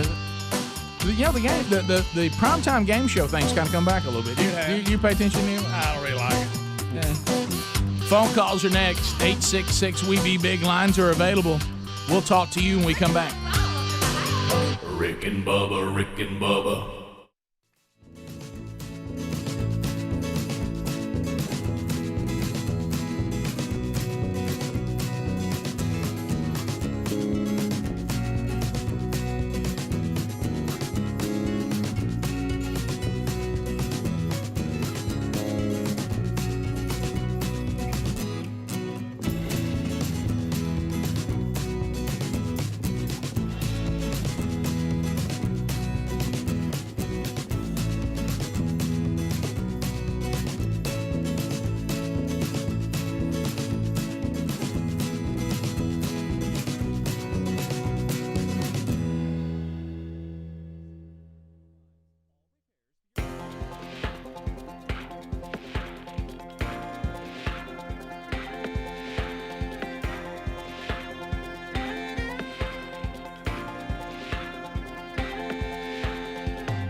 It is 10 minutes to the top of the hour. Let's talk to the people. Let's go.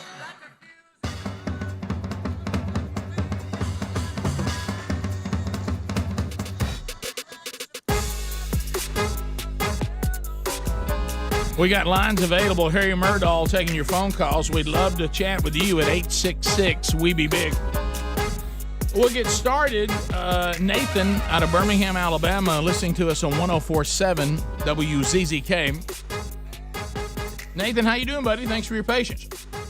Good. How y'all doing? Good. Great. Good. Hey, y'all were talking about Joe Biden's, having a little bit of attitude problem sometimes. Have y'all seen the video of him and a union worker arguing about the Second Amendment rights? Yeah, we did. They were playing that. Gosh, I forget when it was, but yeah, you can tell there are times. A long time ago. Yeah, wasn't it? time when he loses his cool, and other people were saying that. That doesn't surprise them because of like you said, like videos like that. We continue. Paul out of Florida. Paul, go ahead. Welcome to the program. Hey, Rick, you're really making it tough on us down here. Sorry, buddy. I first of all, I want everybody to understand about the island. It's not really a tourist area. The sand is broken shell. It's like little shards of glass. Right. And there's these things called no-see-ums. Right. They're gnats that are covered in acid. Yeah. I don't know if you got to experience those. Yeah, it was awful. I hope nobody goes there. It was, I tried to, do a little bit, be kind about it, but now that you're a local bringing it up, it was a place of sheer misery. But see, a lot of us already deal with no-see-em. So. Right, yeah. And too, the beach driving. Don't get everybody's hopes up. Only county residents can drive on the beach. Right. Yeah. and you can't use much of it. Sherry and I probably won't go back. That would be better for us. Thanks, Rick. Such a bad experience. It was awful. Thanks, I appreciate it. I'm getting a lot of heat too by the people saying, "There you go again." It wasn't. We've been a lot of places. Yeah, great. That's fine. You can see how sad we are in all the pictures. Gary is out of Chelsea, 104.7 WZZK. Chelsea, go ahead. Gary. Hey, Rick. Gary Justice. I've been. I'm on the road actually to 30A right now. I'm an architect and I've been designing houses down there for 30 years, and I can tell you did not ruin Rosemary Beach. Good. It's been a hot area ever since I've been going down there. Well, I hate to break this to you. That's the problem. Sherry and I went there when no one was there, and it was in the very, very early days. So I do get blamed for the state of it for a long, long time. I'm talking about we were going there for over 20 years, and I have been blamed that I messed it up, and the people. It is not your fault. I've been going there back when there was nothing but 3 houses in Seaside and nowhere to eat. Yeah. And, well, no wonder nobody wanted to go there then. Well, listen. It's been a constant. Yeah. It's been a constant growth. Yeah. I mean, lots. I'm doing a lot of work in Alice right now, and lots in Alice are going for $1.5 to $8.5 million just for the sand. No, I know. I remember, we had the 2008 deal. You'd go into Alice Beach and a tumbleweed would blow through, and they were cranes set up. They were cranes set up where houses they just stopped building them. But buddy, that thing's come back alive. That still is that's a different experience there. Yeah. It's like being in Greece or something. It's absolutely. I've done about 35 houses in Alice Beach, so I've watched it. I've watched it from the very beginning. It's going crazy. COVID has made the property values just insanely high. Yeah. I probably could have bought a house at Alice Beach during the drop at probably less than $1 million. Good gosh. Oh yeah, Well, yeah. I mean, you can't touch a vacant lot for that now. I know, man. I could.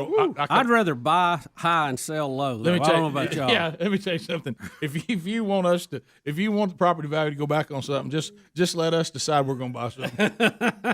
You realize they were trying to give them away during that time. Good gosh. I'd be grinning right now. Oh, you hadn't go to the house. Mm-hmm. I'm trying to take a little pressure off 30A and put over on Amelia Island. Yeah, open up a little bit. I'm surprised too at the number of people who are surprised that prices are going up on everything. By the way, a lot of cash out there because we've been printing it like mad. Sure we have. And not much supply. So small supply, a lot of money. bidding process go up. I mean, that's 8th grade economics. I don't know when it'll catch up. Yeah, I try to tell people about fuel too, but I don't know when it'll catch up. But I know for a fact, like Sherry and I, we were thinking about possibly doing a project, and we've shut it down. I mean, you ain't gonna do it now. Yeah. I mean, you do it now. I mean, I know several people that were mind. building something, and Right. they've decided just to see it. Yeah. Because every week the builder comes back and says, "Well, we got another price increase. Another price Well, increase." we've been trying to just get a bathtub. Yeah, we're holding steady at the house, and they basically just told us, well, one day. Yeah. I told Sherry, I said, I've gotten the point I don't think I ever need a bath again. Just let it go. Matthew. Run the hose pipe in here. Matthew, go ahead. Welcome. Yeah, so I want to talk about Tim Tebow getting signed by the Jaguars. And a lot of people with that are very frustrated how Colin Kaepernick hasn't been signed. Well, let's face the facts on both of them. Neither one of them are really that good. Tim Tebow just has a good relationship with Urban Meyer. And the problem with Colin Kaepernick is all he is a backup. And a lot of people think he could start. There's not a team in the pros right now he could really start for. And so I think if you put him as a backup, you just go back to square one with this guy. Because the people who are protesting that he's not on the team are going to be protesting that he's a backup. And so I think you're just really wasting your time if you sign Colin Kaepernick right now, or really Tim Tebow, because I think Tim Tebow is going to maybe play 1 year, and then he's not going to do that great, and then he's just going to go away and go back to broadcasting myself.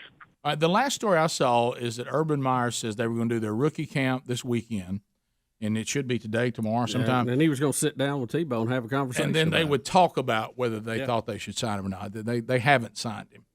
I thought it was announced that they did. Was it? Was it announced? I could have made the that last up. thing we have here is a story said, and it would be time, Greg. You may be right, because they said he would assess this, and after Sunday they would decide. Well, it's after Sunday, so maybe there wasn't. I heard, and I may have made this up, that he was, or either Peyton Manning told Mac, and he told me that he was going to be in camp to try to make the roster. Okay.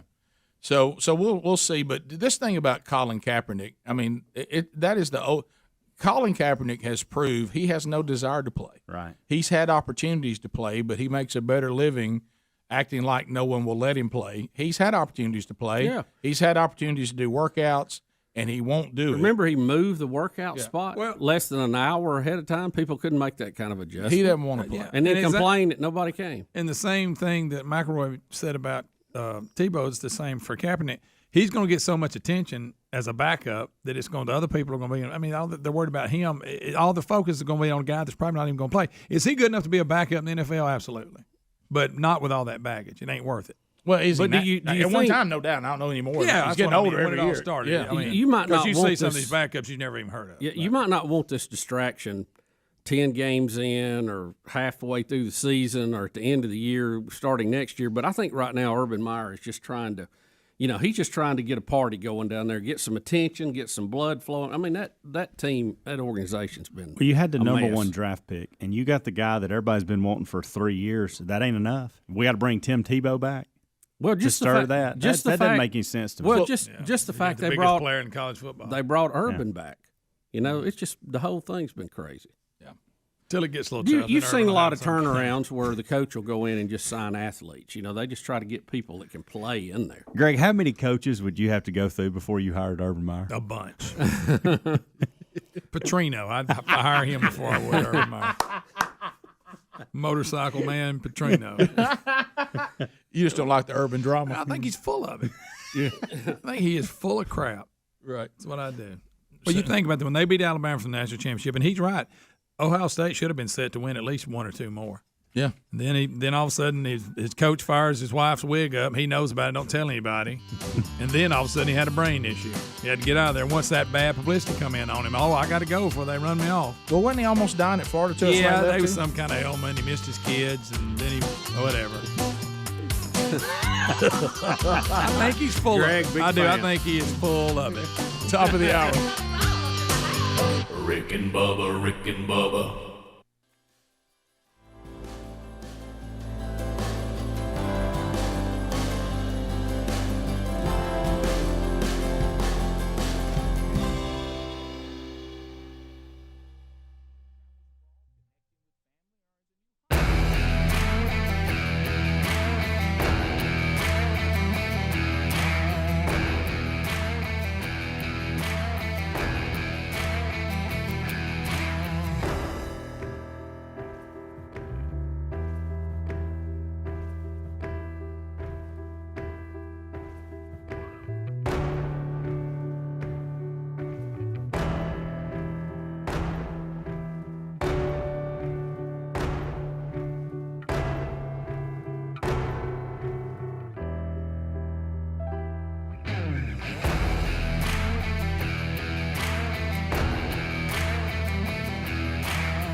I was scared of all the things I'd done.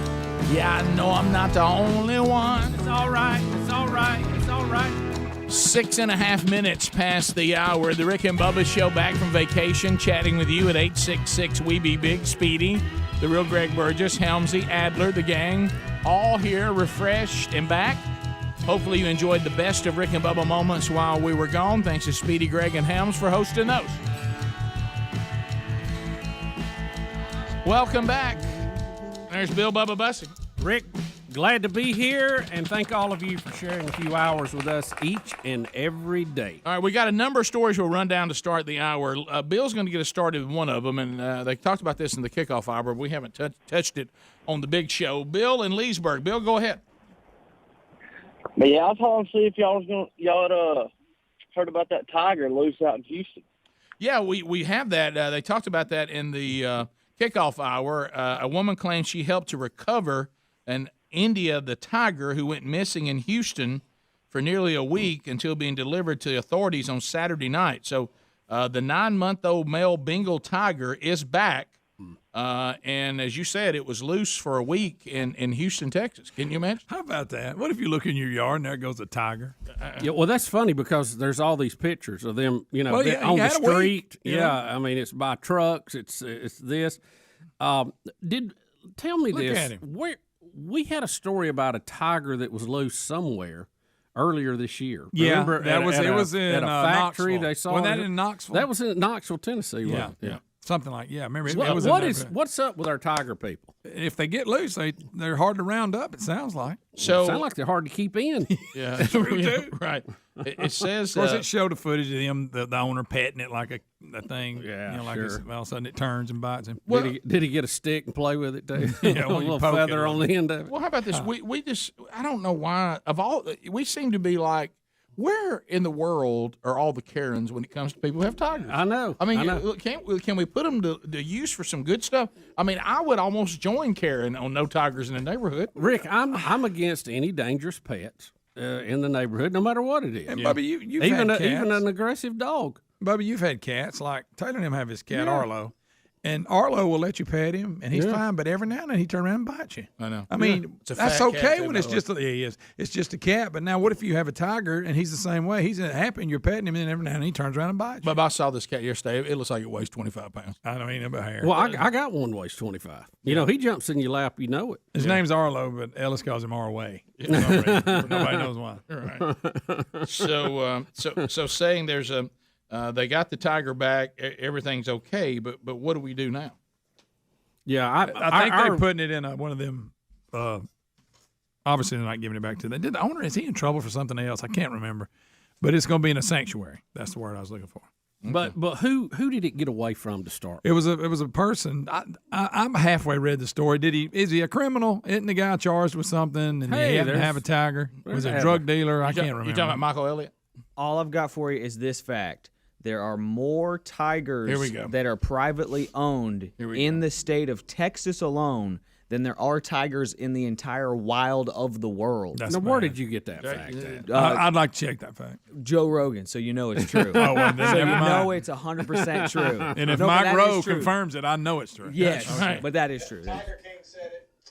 Tiger That's King. what Tiger it was King on said it, Tiger says King. Right. That's- Well, And now I'm hang on a minute. Greg, and I'm pretty sure that Charlie Kirk said it too. I'm not really going to go by what the Tiger King said. Right. But maybe it was a fact on that show about the Tiger King. All right, that's what it was. It's I don't going- think the Tiger King said It's it. going to Black Beauty Ranch. Yep. And it says that way it'll get the proper diet, expansive, naturally wooded habitat where it can safely roam and get out again. Yeah. I agree. He will return to the neighborhood we just captured it in. Right. Our pet situation's kind of upside down. We have a 25-pound cat, and our dogs are 15 and 8. It's, That's kind of you got you a bunch there, don't you? Wait, that new dog is old? the what now? The new dog's 8? No, I mean pounds. I'm talking about pounds. Okay. I was about I'm to say, sorry. 'cause that dog's not 8. No, I'm just talking about weight. Right. We got Yeah. a 25-pound cat, The cat's a 15-pound bigger than the dog, and an dogs. 8-pound dog. Well, you really messed The up. cat's About- on the upper end of that scale. How about your dog finally got old enough? And also, now you started all over. Well, you got to keep Ellie Mae Clampett happy, Speaking of dogs, 50s child star Beverly Washburn recalls filming Disney's Old Yeller. It destroyed grown men. She was the little girl in it. Yeah, she was the little girl. She said she dog. gave a lecture, and she shared TV and movie clips along with stories from her time appearing in more than 500 classic TV shows and films. And she's 77 years old now. She said Old Yeller, the cult classic, also Spider Baby, which I don't know. I've never heard of that. But she said that she was able to cry on cue, and that's one of the things that made her so sought after. How did you manage to survive the trauma that is Old Yeller? She laughed. She said, I never really understood how they showed that movie in grammar school so many times. See, she's talking about what we went through. I know. Bubba. Yeah, I know. Look, that used to slay me. She said, I thought that was a pretty traumatic thing for children to see. Yeah. She said, I was thrilled to get the Rick. part. Did get to work with a real dog. His name was Spike. He was a rescue who was taken out of shelter. The rescues and the mutts are always the smartest. Yeah, they're good. They're good actors. She said, but grown men approach me at conventions and tell me why they can't watch the film anymore because it destroyed them. Yeah. Well, they did a good job of putting you there. in that Oh, thing. my Yeah, gosh. They didn't care about your little feelings back then. No. I remember. then. I remember thinking to myself. I know we talked about this on the show a lot, but it's funny that now the co-star says, "Look, people come up to me saying it traumatized them everywhere I go." It's like I couldn't. It's like I couldn't believe what I was seeing. It's like I thought this can't be how this ends. And every time when I would watch it, when they would check him and he was happy right Yeah. before he goes bad, I keep thinking, well, maybe this time he won't go bad. I It was kept horrible. thinking he's going to make a miraculous comeback. Right. I'll tell you That was not the case. No. The old rescue Oh, dog, Yeller, when he come put back, on Yeller. when he acted rabbit, I don't know how they got him fired up for that, but boy, he Yeah. did. How do you motivate him to do that, I wonder? Greg, back in those days, there were no rules. Probably whipped it. probably shut his hair off a little bit. You know what they did? They sprayed in his mouth a bunch of stuff. Foam. Said, watch this, so aggravate the crap out of him. And Pepper on it. And he had foam coming out his mouth. That's probably it. There wasn't no rules. It'll make him mad and he'll There foam. wasn't Of course, never mind. She I said, can bring her back. And Email, listen- we got that. I know, but listen, Greg. She said people asked her weird questions. One of them was, "Hey, what's up with Walt Disney? What's his beef with animals? Every time you turn a movie on, there's some animal being killed." Oh, Look right, at Bambi. She said he was actually an animal lover and very nice. He came to the set and watched this film. He was very quiet and never interfered. He was always a gentleman. And now I will tell you this: he was a motivator. She said his philosophy was everybody's got a job to do and do it excellent. Yep. Rick, I remember being as a kid because the hunting laws were different then. Like mad because you can't shoot a doe; it's illegal. You know, I couldn't believe they shot his mother. She was that's illegal. That was foul. That was our big beef from Yeah, Bambi. you can't do that. Gosh, but I mean, so let me ask you this: based on what this girl's out 77 now doing conventions, over 500 different shows and movies she was in. Anyway, as grown people, will you watch Old Yeller again? Anyway, No, Rick. No. I've saw it enough. I know how it ends.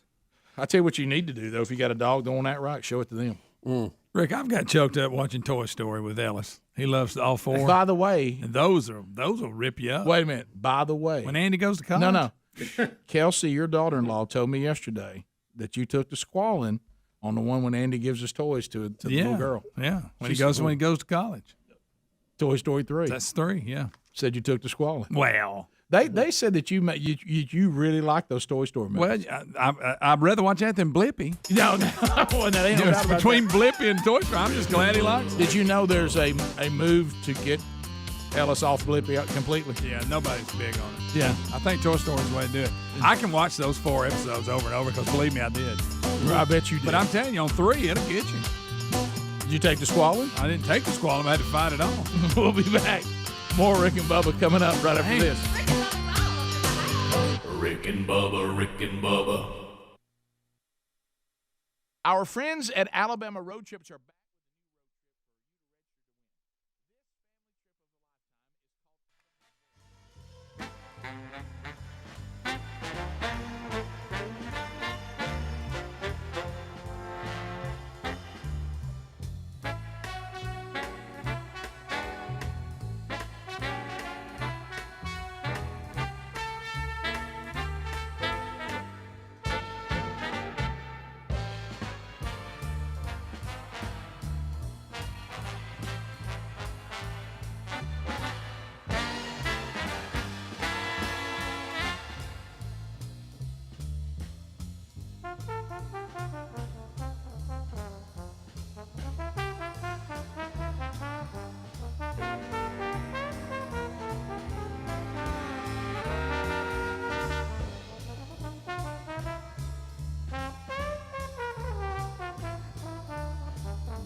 21 minutes past the hour. Rick and Bubba Show. Thank you for being with us. You can reach us at 866-WE-BE-BIG, back from vacation and loving it. All right, so while we were away, people started asking me about the CDC mask, what the confusion.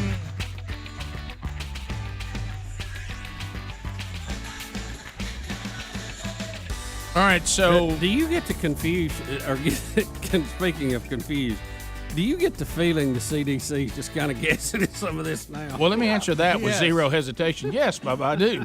Hey, follow the science. All right, so did they finally hear us saying you're not going to get people to want to take the vaccine if they think they've got to take the vaccine and nothing changes? Right. Yeah, somebody in the back said, hey, guys, that makes no sense. Yeah, other than your blood clotting. Right, other than your blood. Yeah, we got issues with that again today. Experts say they found why some COVID-19 vaccines trigger clot issues. They seem to be getting to the bottom of it. Oh, you ought to read this. Well, it's complicated. It is very complicated. Oh, yeah. So anyway, but this one is it's the Johnson & Johnson one and that AstraZeneca. I'm not familiar with that one. Did that one ever get approved in America? That was the one that was kind of fourth to the race, and I think they kind of fell off. Story about Eric Clapton had a bad deal with that. Really? Yeah, he come out and said that they guilted him into taking it, and he wished he hadn't. Mm-hmm. Astra had that. See that we shouldn't be guilty. We should be guilty. But all right, do I have this right? Where we're on vacation, did the CDC finally say if you've been fully vaccinated, you don't have to wear a mask anymore? Yeah, inside. Yeah, Rick, and now we have businesses saying that, but yet they don't say how they're going to check whether you've been vaccinated. Yeah, and it's so organized. There's governors coming out going, we heard about this on the news. They didn't call us prior to this. It just was an announcement. And then combine that with the fact that some states are saying, and I think Florida was the one we just had, last week, they have made it illegal to ask for somebody's vaccine card. What? Fine, but back to that's what we what said. I'm saying. They're kind of going with it like they are any other medical stuff. Well, see, a business it's not going to be very successful when they put a sign up that says, "Hey, if you've got cancer, you can't come in here." So you got to prove you don't have cancer. Yeah, you got to have a cancer-free card. Yeah, it's crazy. Mm-hmm. Well, but like you said, I mean, the point is they're saying that. And it's basically, I guess it's an honor system. We're telling you that if you've had it, but it's up to y'all because there's no way they can tell. There's no way. Not unless they're asking for cards and coming they're not, in. right. Which is, I don't have a problem with that. Yeah. Right. Well, the how about like we were flying home on Saturday, and it was weird because we're in Florida. Okay, so we go to the door to go inside the lobby to go catch the plane, and they were like, "Well, good news, don't have to wear a mask as of today." We were like, "What? As of today? What?" I mean, we're in Florida, so I don't. What signaled that to like a airport? I don't know. I mean, they keep talking about mask as of confusion, today. But see, it's up there on two right now. But they don't mention if you've got antibodies, right? Well, see, that's been my argument all along. You take the shot, the vaccine, to have antibodies. Right. If you have antibodies, you have antibodies. Right. Exactly. But it's just like what we went through with this testing with the golf tournament. Yeah. They only accept that if you had it 90 days ago. Well, some people have had it a year and still got antibodies. And even if you don't have antibodies, that still doesn't mean your body can't fight it off because it's in the filing cabinet. Mm-hmm. You know, you just haven't been exposed lately. So I don't know. It's I'm screaming. How about some science? Somebody follow some science. Is long gone. This proves that there isn't. It's long gone. I mean, behind this, and now because nothing's changed, and it's the complete opposite of what they originally said. Correct. So nothing. If science was involved, everyone would be agreeing because you could get the same results from the same test. But it's all over the road, which tells you that nobody is. It's either totally political or nobody can consistently get the same results, or people are just guessing at it and calling it science. It hadn't been around very long. Maybe we're just learning as we go. Yeah. Well, I think the most true thing we've said on this show is if anybody tells you they know the long-term effects of the vaccines or the virus, yeah, we don't know. They don't. That's impossible to know that. Nobody knows. And I'm not out to get anybody. That's just a fact. Yep. Of all things involved, hadn't been around. We're all doing the best we can, and we're making decisions on the information we got. And And, we're going to find out, like we have throughout medical history and throughout our time here on this fallen creation, is what we believe. We're going to find out that some of it we got right, some of it we got wrong, Mm-hmm. some of it we have some adverse, we didn't see that coming. Mm-hmm. And I think we can clearly say that some of this mask stuff has just been a complete circus. Right. Yeah, I mean, it's and this is Biden talking about what? Yeah, here's 1 minute of Biden talking about masks if you've been vaccinated. If you're fully vaccinated and can take your mask off, you've earned the right to do something that Americans are known for all around the world. Earn the right. Greeting others with a smile. The what? With a smile. So, So, oh my, it's a good day for the country. We aren't done yet. Very excited. We're still about it. losing too many Americans because we still have too many unvaccinated people. We have to get to 70% of adults started on vaccinations by July the 4th.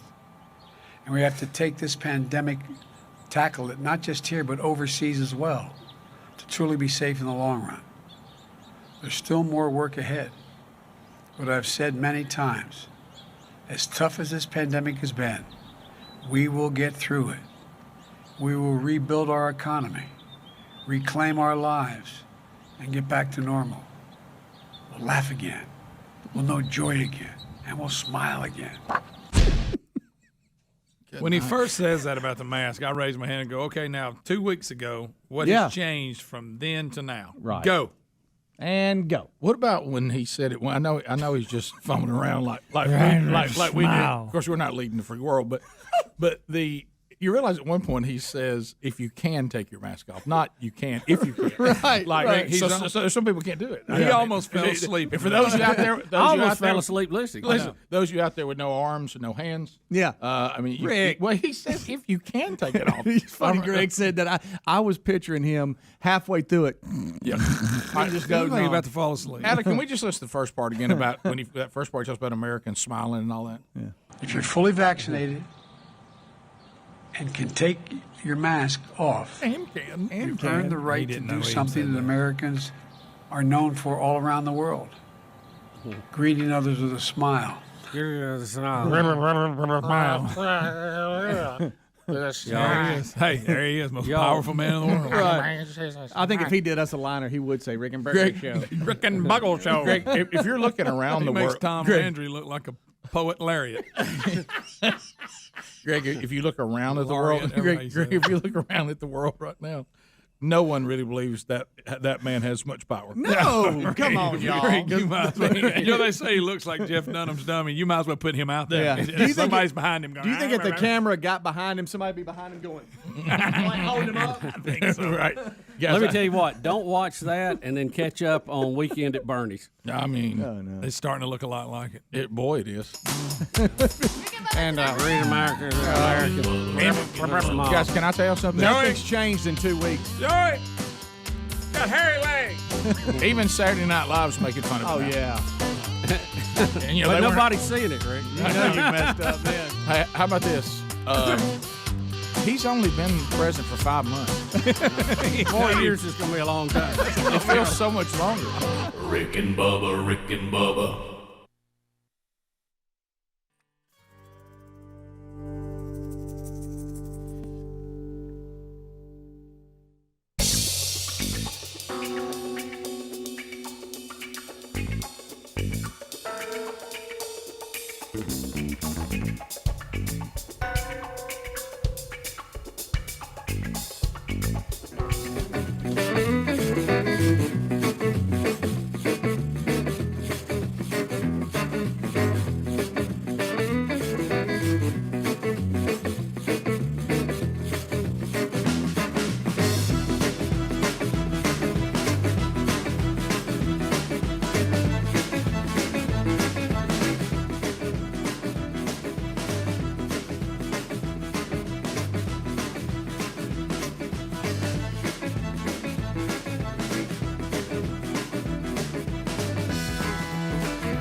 We're back 35 minutes past the hour of the Rick and Bubba Show. Your phone calls easing in here at 866-WE-BE-BIG.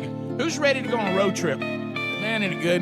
You just heard the president, I think, saying that, I think he said, if you're able to get your mask off and you've been whatever. But how about taking a road trip? AlabamaRoadTrips.com. Somebody's going to win it. Take the family, and if you're an adventurous family, this family vacation is perfect for you. Adventurous.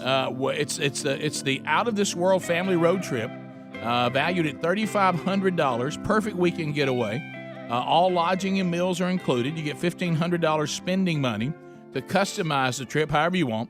It all starts at family camp at the U.S. Space and Rocket Center, Huntsville, Alabama.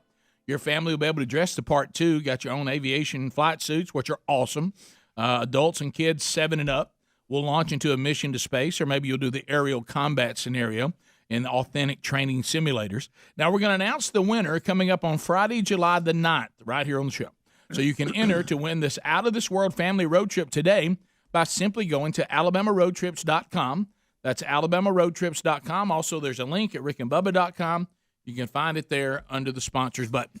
All right, so now all the stuff we did the vaccine update. We're going to start all the conspiracy theories and, mark of the beast and hey, this is happening and that's happening. And I don't know what we're going to have. Yeah. But we were told now, and, of course, anything you see on TikTok, it's probably real. Well, yeah, it's got to be real. Right? Or on YouTube or on the Internet. Yeah. So now there's people claiming who have had the vaccine that their arm now, if you put a magnet on it, it'll stick. Right, it acts as a magnet if you stick it on right where you got the shot. Right there, it'll hold there like there's metal in there. And they've done the magnet challenge on that, and it'll stick, and then they'll pull up their other sleeve and it slides off. Like it doesn't stick. Is this that thing where people used to come in and you'd hold one arm? Look, here we go. All right, so should I pot anything up here? No, I don't think that you need that. Yeah, of course. It's probably all them tattoos it's sticking to. Oh, okay. That one you said that. Okay, Allie was messing with us on that Okay. one. But no, this is straight up. They're. I say straight up. We saw video, and Terry and I started going, "Is this real? Look at this!" And it's like video, and it's like 20 minutes long, and it's test after test after test. But you don't know if what you're seeing is real or if it's not.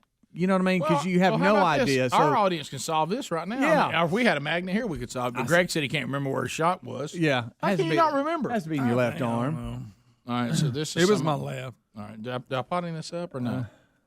No. Okay. Allie's saying no. All right, so this is that's a magnet that we're supposed to be in our Right. arm right There's a little magnet. Like a looks little refrigerator and magnet they're saying that's holding up it something. sticks right where the shot is. It sticks. But if you try it on the other arm, it slides off. And I just want to know if anybody's tried it, because I told Terry, I said, well, we got to bring this up on the air. No, you're right. If our audience, if you're out there and you've had the vaccine, have you tried the magnet challenge? All right, there's somebody that's put it right there on where the shot was. All right, and then over here, it won't stay. She flipped sides of it, didn't she? Did she? Watch when she puts it on the other side. Let's see. She's taking it off, showing you the black part of the magnet. Showing you again. Let's see. No, she kept it in. Yeah. Kept it in. Well, I don't know. I don't know if her arm was sticky or what. If you but lick it, stick it on there, it'll stick. Do what now? Lick the magnet, stick it on You there. ain't supposed to be licking magnets. I was telling you. Everybody wants to be sharp. There's also a lot of stories saying that these are absolutely fake too. Well, of course. That's the reason I'm bringing it up. You believed it, Megalodon all over again. No. Well, they point out for the magnet to stick, you'd have to have a large amount of magnetic material under your skin. And they said even take a refrigerator magnet with something that it will stick to and put your finger in between it and it won't work. So if you have just a little bit of flesh or skin, it's going to stop it from working anyway. So. There it is. That's what it says here. I'm reading it out of Newsweek magazine. That's all. He's got to the bottom of it. Yeah, for real. Hey, vax denier. So Greg, we got to find a magnet for you. You know who I'm against? Antibody deniers. That's who I'm against. Yeah, and they're out there. Yeah, they are. It's like if you have the antibodies, but you didn't get fake antibodies. Well, you have to have it in the last 90 days, but I got antibodies. It doesn't matter. Doesn't matter. And then you got the Hey, you gotta Yankees. have a vaccine. Why? So you have antibodies. I got antibodies. Right. Got him. When'd you get a blood test? 2 weeks ago, huh? Well, I'll have another. well, that's it. Then you got the Yankees. One of the players has the virus, has already had it once before, and had the vaccine. That's not true. There's several of them sick, Greg. I think it's 5 or 6 of them, wasn't Yeah, it? but I didn't heard they say 12. one had already had it Yeah. and he had been Right. vaccinated? Well, one had it, Wait a fully vaccinated, and has it again. Wait a minute. He had it, got vaccinated, and still caught it. Yes. Yes. No. Now, some of these tests may have obviously been bogus. That's right. Somebody had a false reading during that scenario at some point. Right. That's what I think a lot of these are Yeah, when no- you hear no those. doubt. Because, look, let's face it, the early days, the test is a lot better today than it was. It's still not 100%. Oh, yeah. But those early days, guys, when they were just trying to get something They were out flipping there, a coin. Is what they was yeah, doing. it was hit or miss. I love the new one is weather antibody test. You can't trust it. But now, You don't trust that, but you trust the shot that gave me the antibodies? Let's go to Ashton in Birmingham. Ashton, go ahead. Hey, I just tried the magnet thing on 2 different people that have had the COVID shot, and it absolutely does not work. So it doesn't stick on their arm with all the metal. or something? shocking. No, not at all. So how is it not sticking to that chip? Yeah, what's up with that? Everybody wants a thrill, pop, life. Let's go to. No, you're going to go with Prince today. Well, if I told you where that came from, it's going to slay you. Yep. Gordon in Martin, Tennessee. Gordon, go ahead. Is it funny that somebody whose name is Gordon, has Gord in it, is from a place called Martin? Like in Martin Gordon. Gordon, go ahead. Okay, we actually tried this last night, and basically some of our friends that had the shot, it wouldn't work on any of their arms. And my aunt tried it just after she had been on a bike ride, and she was like sweaty and all, and it stuck on her arm. And then one of our friends last night who'd been playing basketball tried it, and it stuck on his arm. So basically our conclusion with like a quarter magnet like that is if your arm is sweaty, you can find a spot where it'll just kind of stick, or otherwise it just falls right off. Who'd have thought? So the challenge is actually to see if you're sweating or not. Yeah. All right, so I found it's a refrigerator magnet. Rick and Bubba. It's a Rick and Bubba one. I thought we could try Greg. All right, now, so as you can see, there's nothing. Yeah, on you're this. going to hate where he got his shot, though. All right, so Yeah, I don't trust the arm. I think. Do you want him facing a different direction, Adler? Or is that okay? I think he had you. If Greg would turn all the way around, he had the other camera set up over here for us. There you go. There you turn around the other way. go. You need to get on the other side. What are y'all doing? There you go. There you go. Got it? Now I think he's blocking the camera.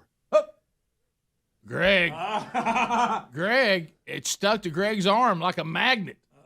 Oh, It is a magnet. Like there's metal under there. Oh.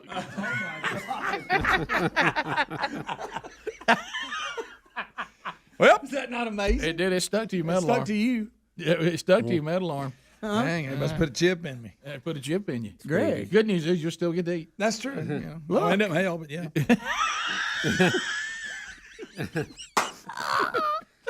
Sadly, the white throne judgment not so good. Up to that point, though, I'll be okay. At least you get a hot dog. I'll eat like crazy till the end. Y'all saw that, didn't you? No, I saw it stick to his arm. That magnet stuck to metal. Stuck right to it. It did. It's right in there, Rick. Right in there. I eat something in it. Did you notice too on these people that do it? They've got their arm leaning way out on the side. That's Guys, let me just go ahead with this. All this crazy crap you see on the internet, probably not true. Yeah. Right. I'm just playing the odds. Right there. I'm saying, look, just no more videos. Just stop it. Everybody. You know, when it comes to the entire internet, the whole thing, the amount of truth versus the amount of bull Oh, my God. is off the chart to the bull side. And what I love is when you have something like that and we get callers and each one of them's calling like they're the first one to tell us, Yeah. hey, you heard about that magnet? Yeah. Putting magnet on people? All right, we're getting email that try the forehead. That's what they're saying. They're saying try the forehead. All right, so That's where the marker goes. Oh, that's right. Yeah. That's good. All right, is it? All right, you're ready. It sticks right on there. You got the chip right there. Well, that's it. You know how they train you, don't you? Point that thermometer at your forehead.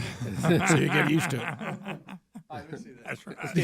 The laser lights All right, programming. Rick, is- it's on the yarmulke spot. It's on the yarmulke. it won't hold. Nate in Oklahoma. Nate, what's up, buddy? Hey, man. Yeah, I saw Greg up there at B-Dubs, and he said he had his first shot. And he goes, I'm going to get my second one as soon as that waitress comes by.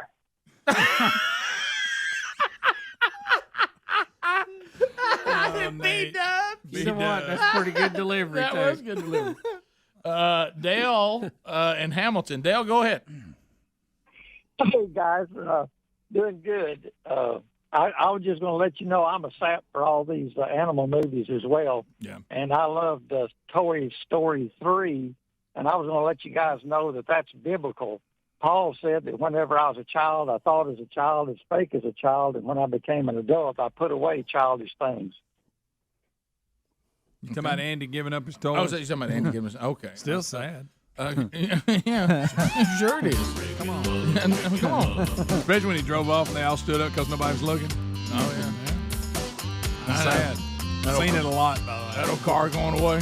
Goes Andy. How's that fat little baby Ellis? Do you think it's sad? Nah, he ain't figured out being sad yet. Okay. We'll be back. Phone calls and any stories we might have missed when the Rick and Bubba show continues. Rick and Bubba, Rick and Bubba.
Rick and Bubba Show, 866 We Be Big. If you want to be with us, let's go.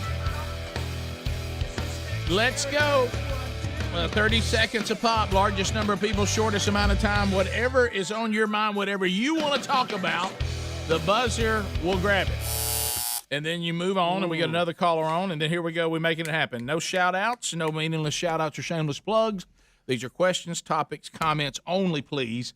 And there's lines available for you to join us now. While you are lining up to join us at 866 We Be Big, we got to show this video of the dad-to-be. They did a gender reveal, and it turns out to be pink, and you can tell that he was hoping to have a son. And he's a big one, is what makes it funny. Is he large? He's a big one with joggers on. Doesn't need to have them. Where is he? Big guy right there? If you'll listen close. Yeah. He's mad. Now, that's his wife with one on her hip? Yeah, the daughter. Oh, just the daughter, yeah. Uh-oh, so he was wanting a son so bad. He goes, You know, that move right there, he's thinking 18 years from now how much a wedding's going to cost. Yeah, and that this video is still He's going gotta to do surface, and he's going to have to look at his daughter and go, now, Yeah. sorry about the From video. now on, here's what I thought when I first found out you were a girl.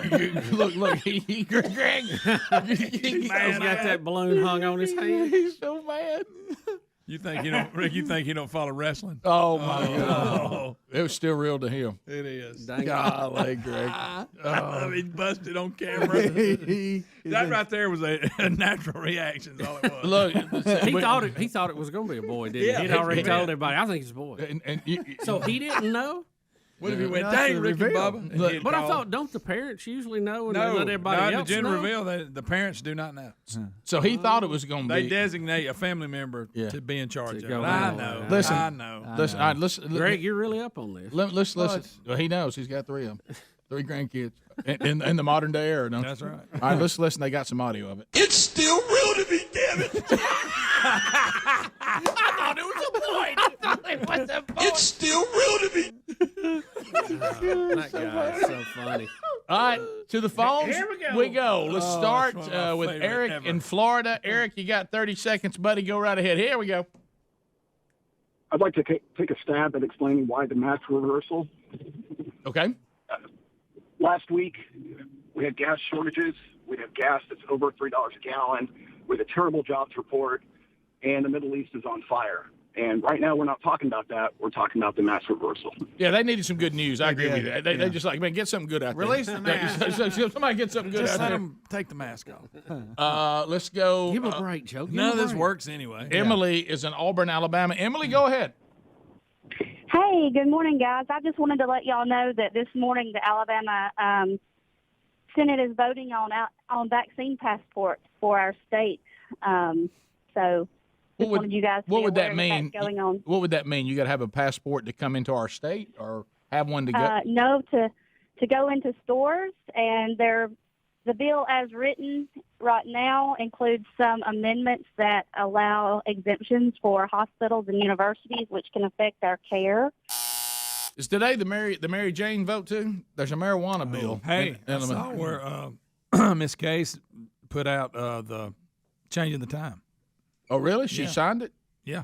Okay. So now Congress has got to cut us some slack, right? I couldn't find That's way to it. break it I was down. trying to find it. I couldn't find it. My voice and my brain left. Hey, I at the tell same- you Greg, what, I got news. But in today the It's a little marijuana tough too? on everybody today. the medical marijuana. The marijuana bills is it today? Speedy's stoked. Yeah. I tell you who's stoked is Old Crossroads. Speedy's screaming glaucoma. Greg, did That you runs in my family. By the way, Greg, listen. By the way, Greg, does. when you look, because you know what happens when you go to medical marijuana. We talked about before. Magically, the list of people who need it just gets gigantic. Oh, Rick, we got ailments. Have you read the list? I mean, just about anything you can get. Basically, it's legal marijuana. Basically, what it is. And Greg, we got I met one guy who'd been fighting cancer 25 years. right. Yeah. Greg, here's the other thing. You know, it's all highly addictive, gateway drug, and all that. So now the opioids is not enough trouble. Let's throw this in the mix too and get people going. Wow, I on it. saw a documentary on Purdue Company and how they were pushing opioids on people. Wow. Yeah. They knew exactly what they were doing. Yeah, they did. All right, Rick, it says here from just about an hour ago, Alabama lawmakers approve a bill to legalize medical marijuana. So it's done. Which would make it the 37th state to adopt medical. I'm talking. pot. Is the vote over? I know they're voting on it. Now give me a list of ailments that it qualifies for. That's what I'd like to see. Oh, Greg, I saw it. I read it last night. It's gigantic. Lawmakers approve. I mean, but has the vote happened? Yeah. Rick, here it is. Number 4, Charlie Horse. That's probably state says. I got Charlie Horse. Okay, look here, Jock Itch. Jock Itch.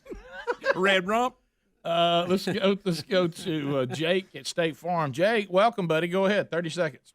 What's up, guys? Hey, I'm glad you guys are back. I always like listening to the replays, except when we get into the years, Rick, where you're sounding like Aunt Martha. Yes. Those are tough years, but hey, glad you guys are back. Well, I tell you, the Stay shocker. I heard one of those. Yeah, the shocker is. I thought, Rick, what's wrong with Oh, yours? I was in the middle of it. It was too late. Let me tell you something, guys. That was y'all don't realize how bad. Hey, it was nearly over. Yeah. I mean, that was a bad thing.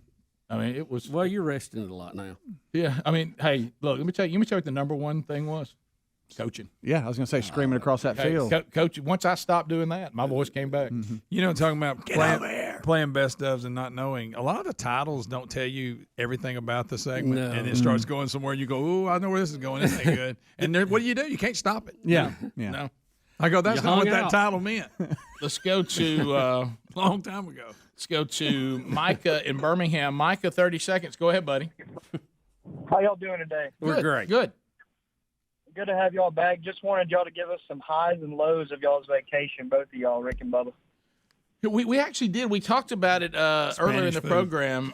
You know, I got to tell you, it was probably as good a vacation as I've ever been on.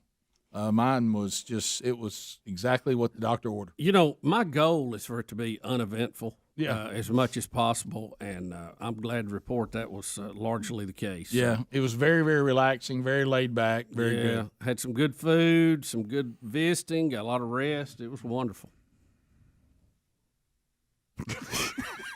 What? Y'all quit looking at each other. Something else. Like they were nostalgic. Hey, Like, man, I wish slept I was in. back Hey, there. I know. Slept in. I mean, Yeah, I I loved miss it. her. I miss her. Sleeping late. I slept in late to like 5:30 most mornings. Yeah. Oh, watch out. You get Wow. groggy. It was, Hello. Hey, Barney mask. Listen, this deal, everybody says, on the weekends, I wake up early anyway. Not me. I could sleep to 10 if I let myself. Sure. I wish I could. Oh, I couldn't. That's going to bed at 9 the night before. You're right. I could. Top of the hour. Thank y'all for being with us. If you're leaving us, have a big day. You got more Rick and Bubba. Stick around. Lord willing, we should be right back. Rick and Bubba, Rick and Bubba. Hey, thank you for watching Rick and Bubba live on our YouTube channel. We're here live every Monday through Friday. Be sure to subscribe and hit the little bell for notifications. Rick and Bubba,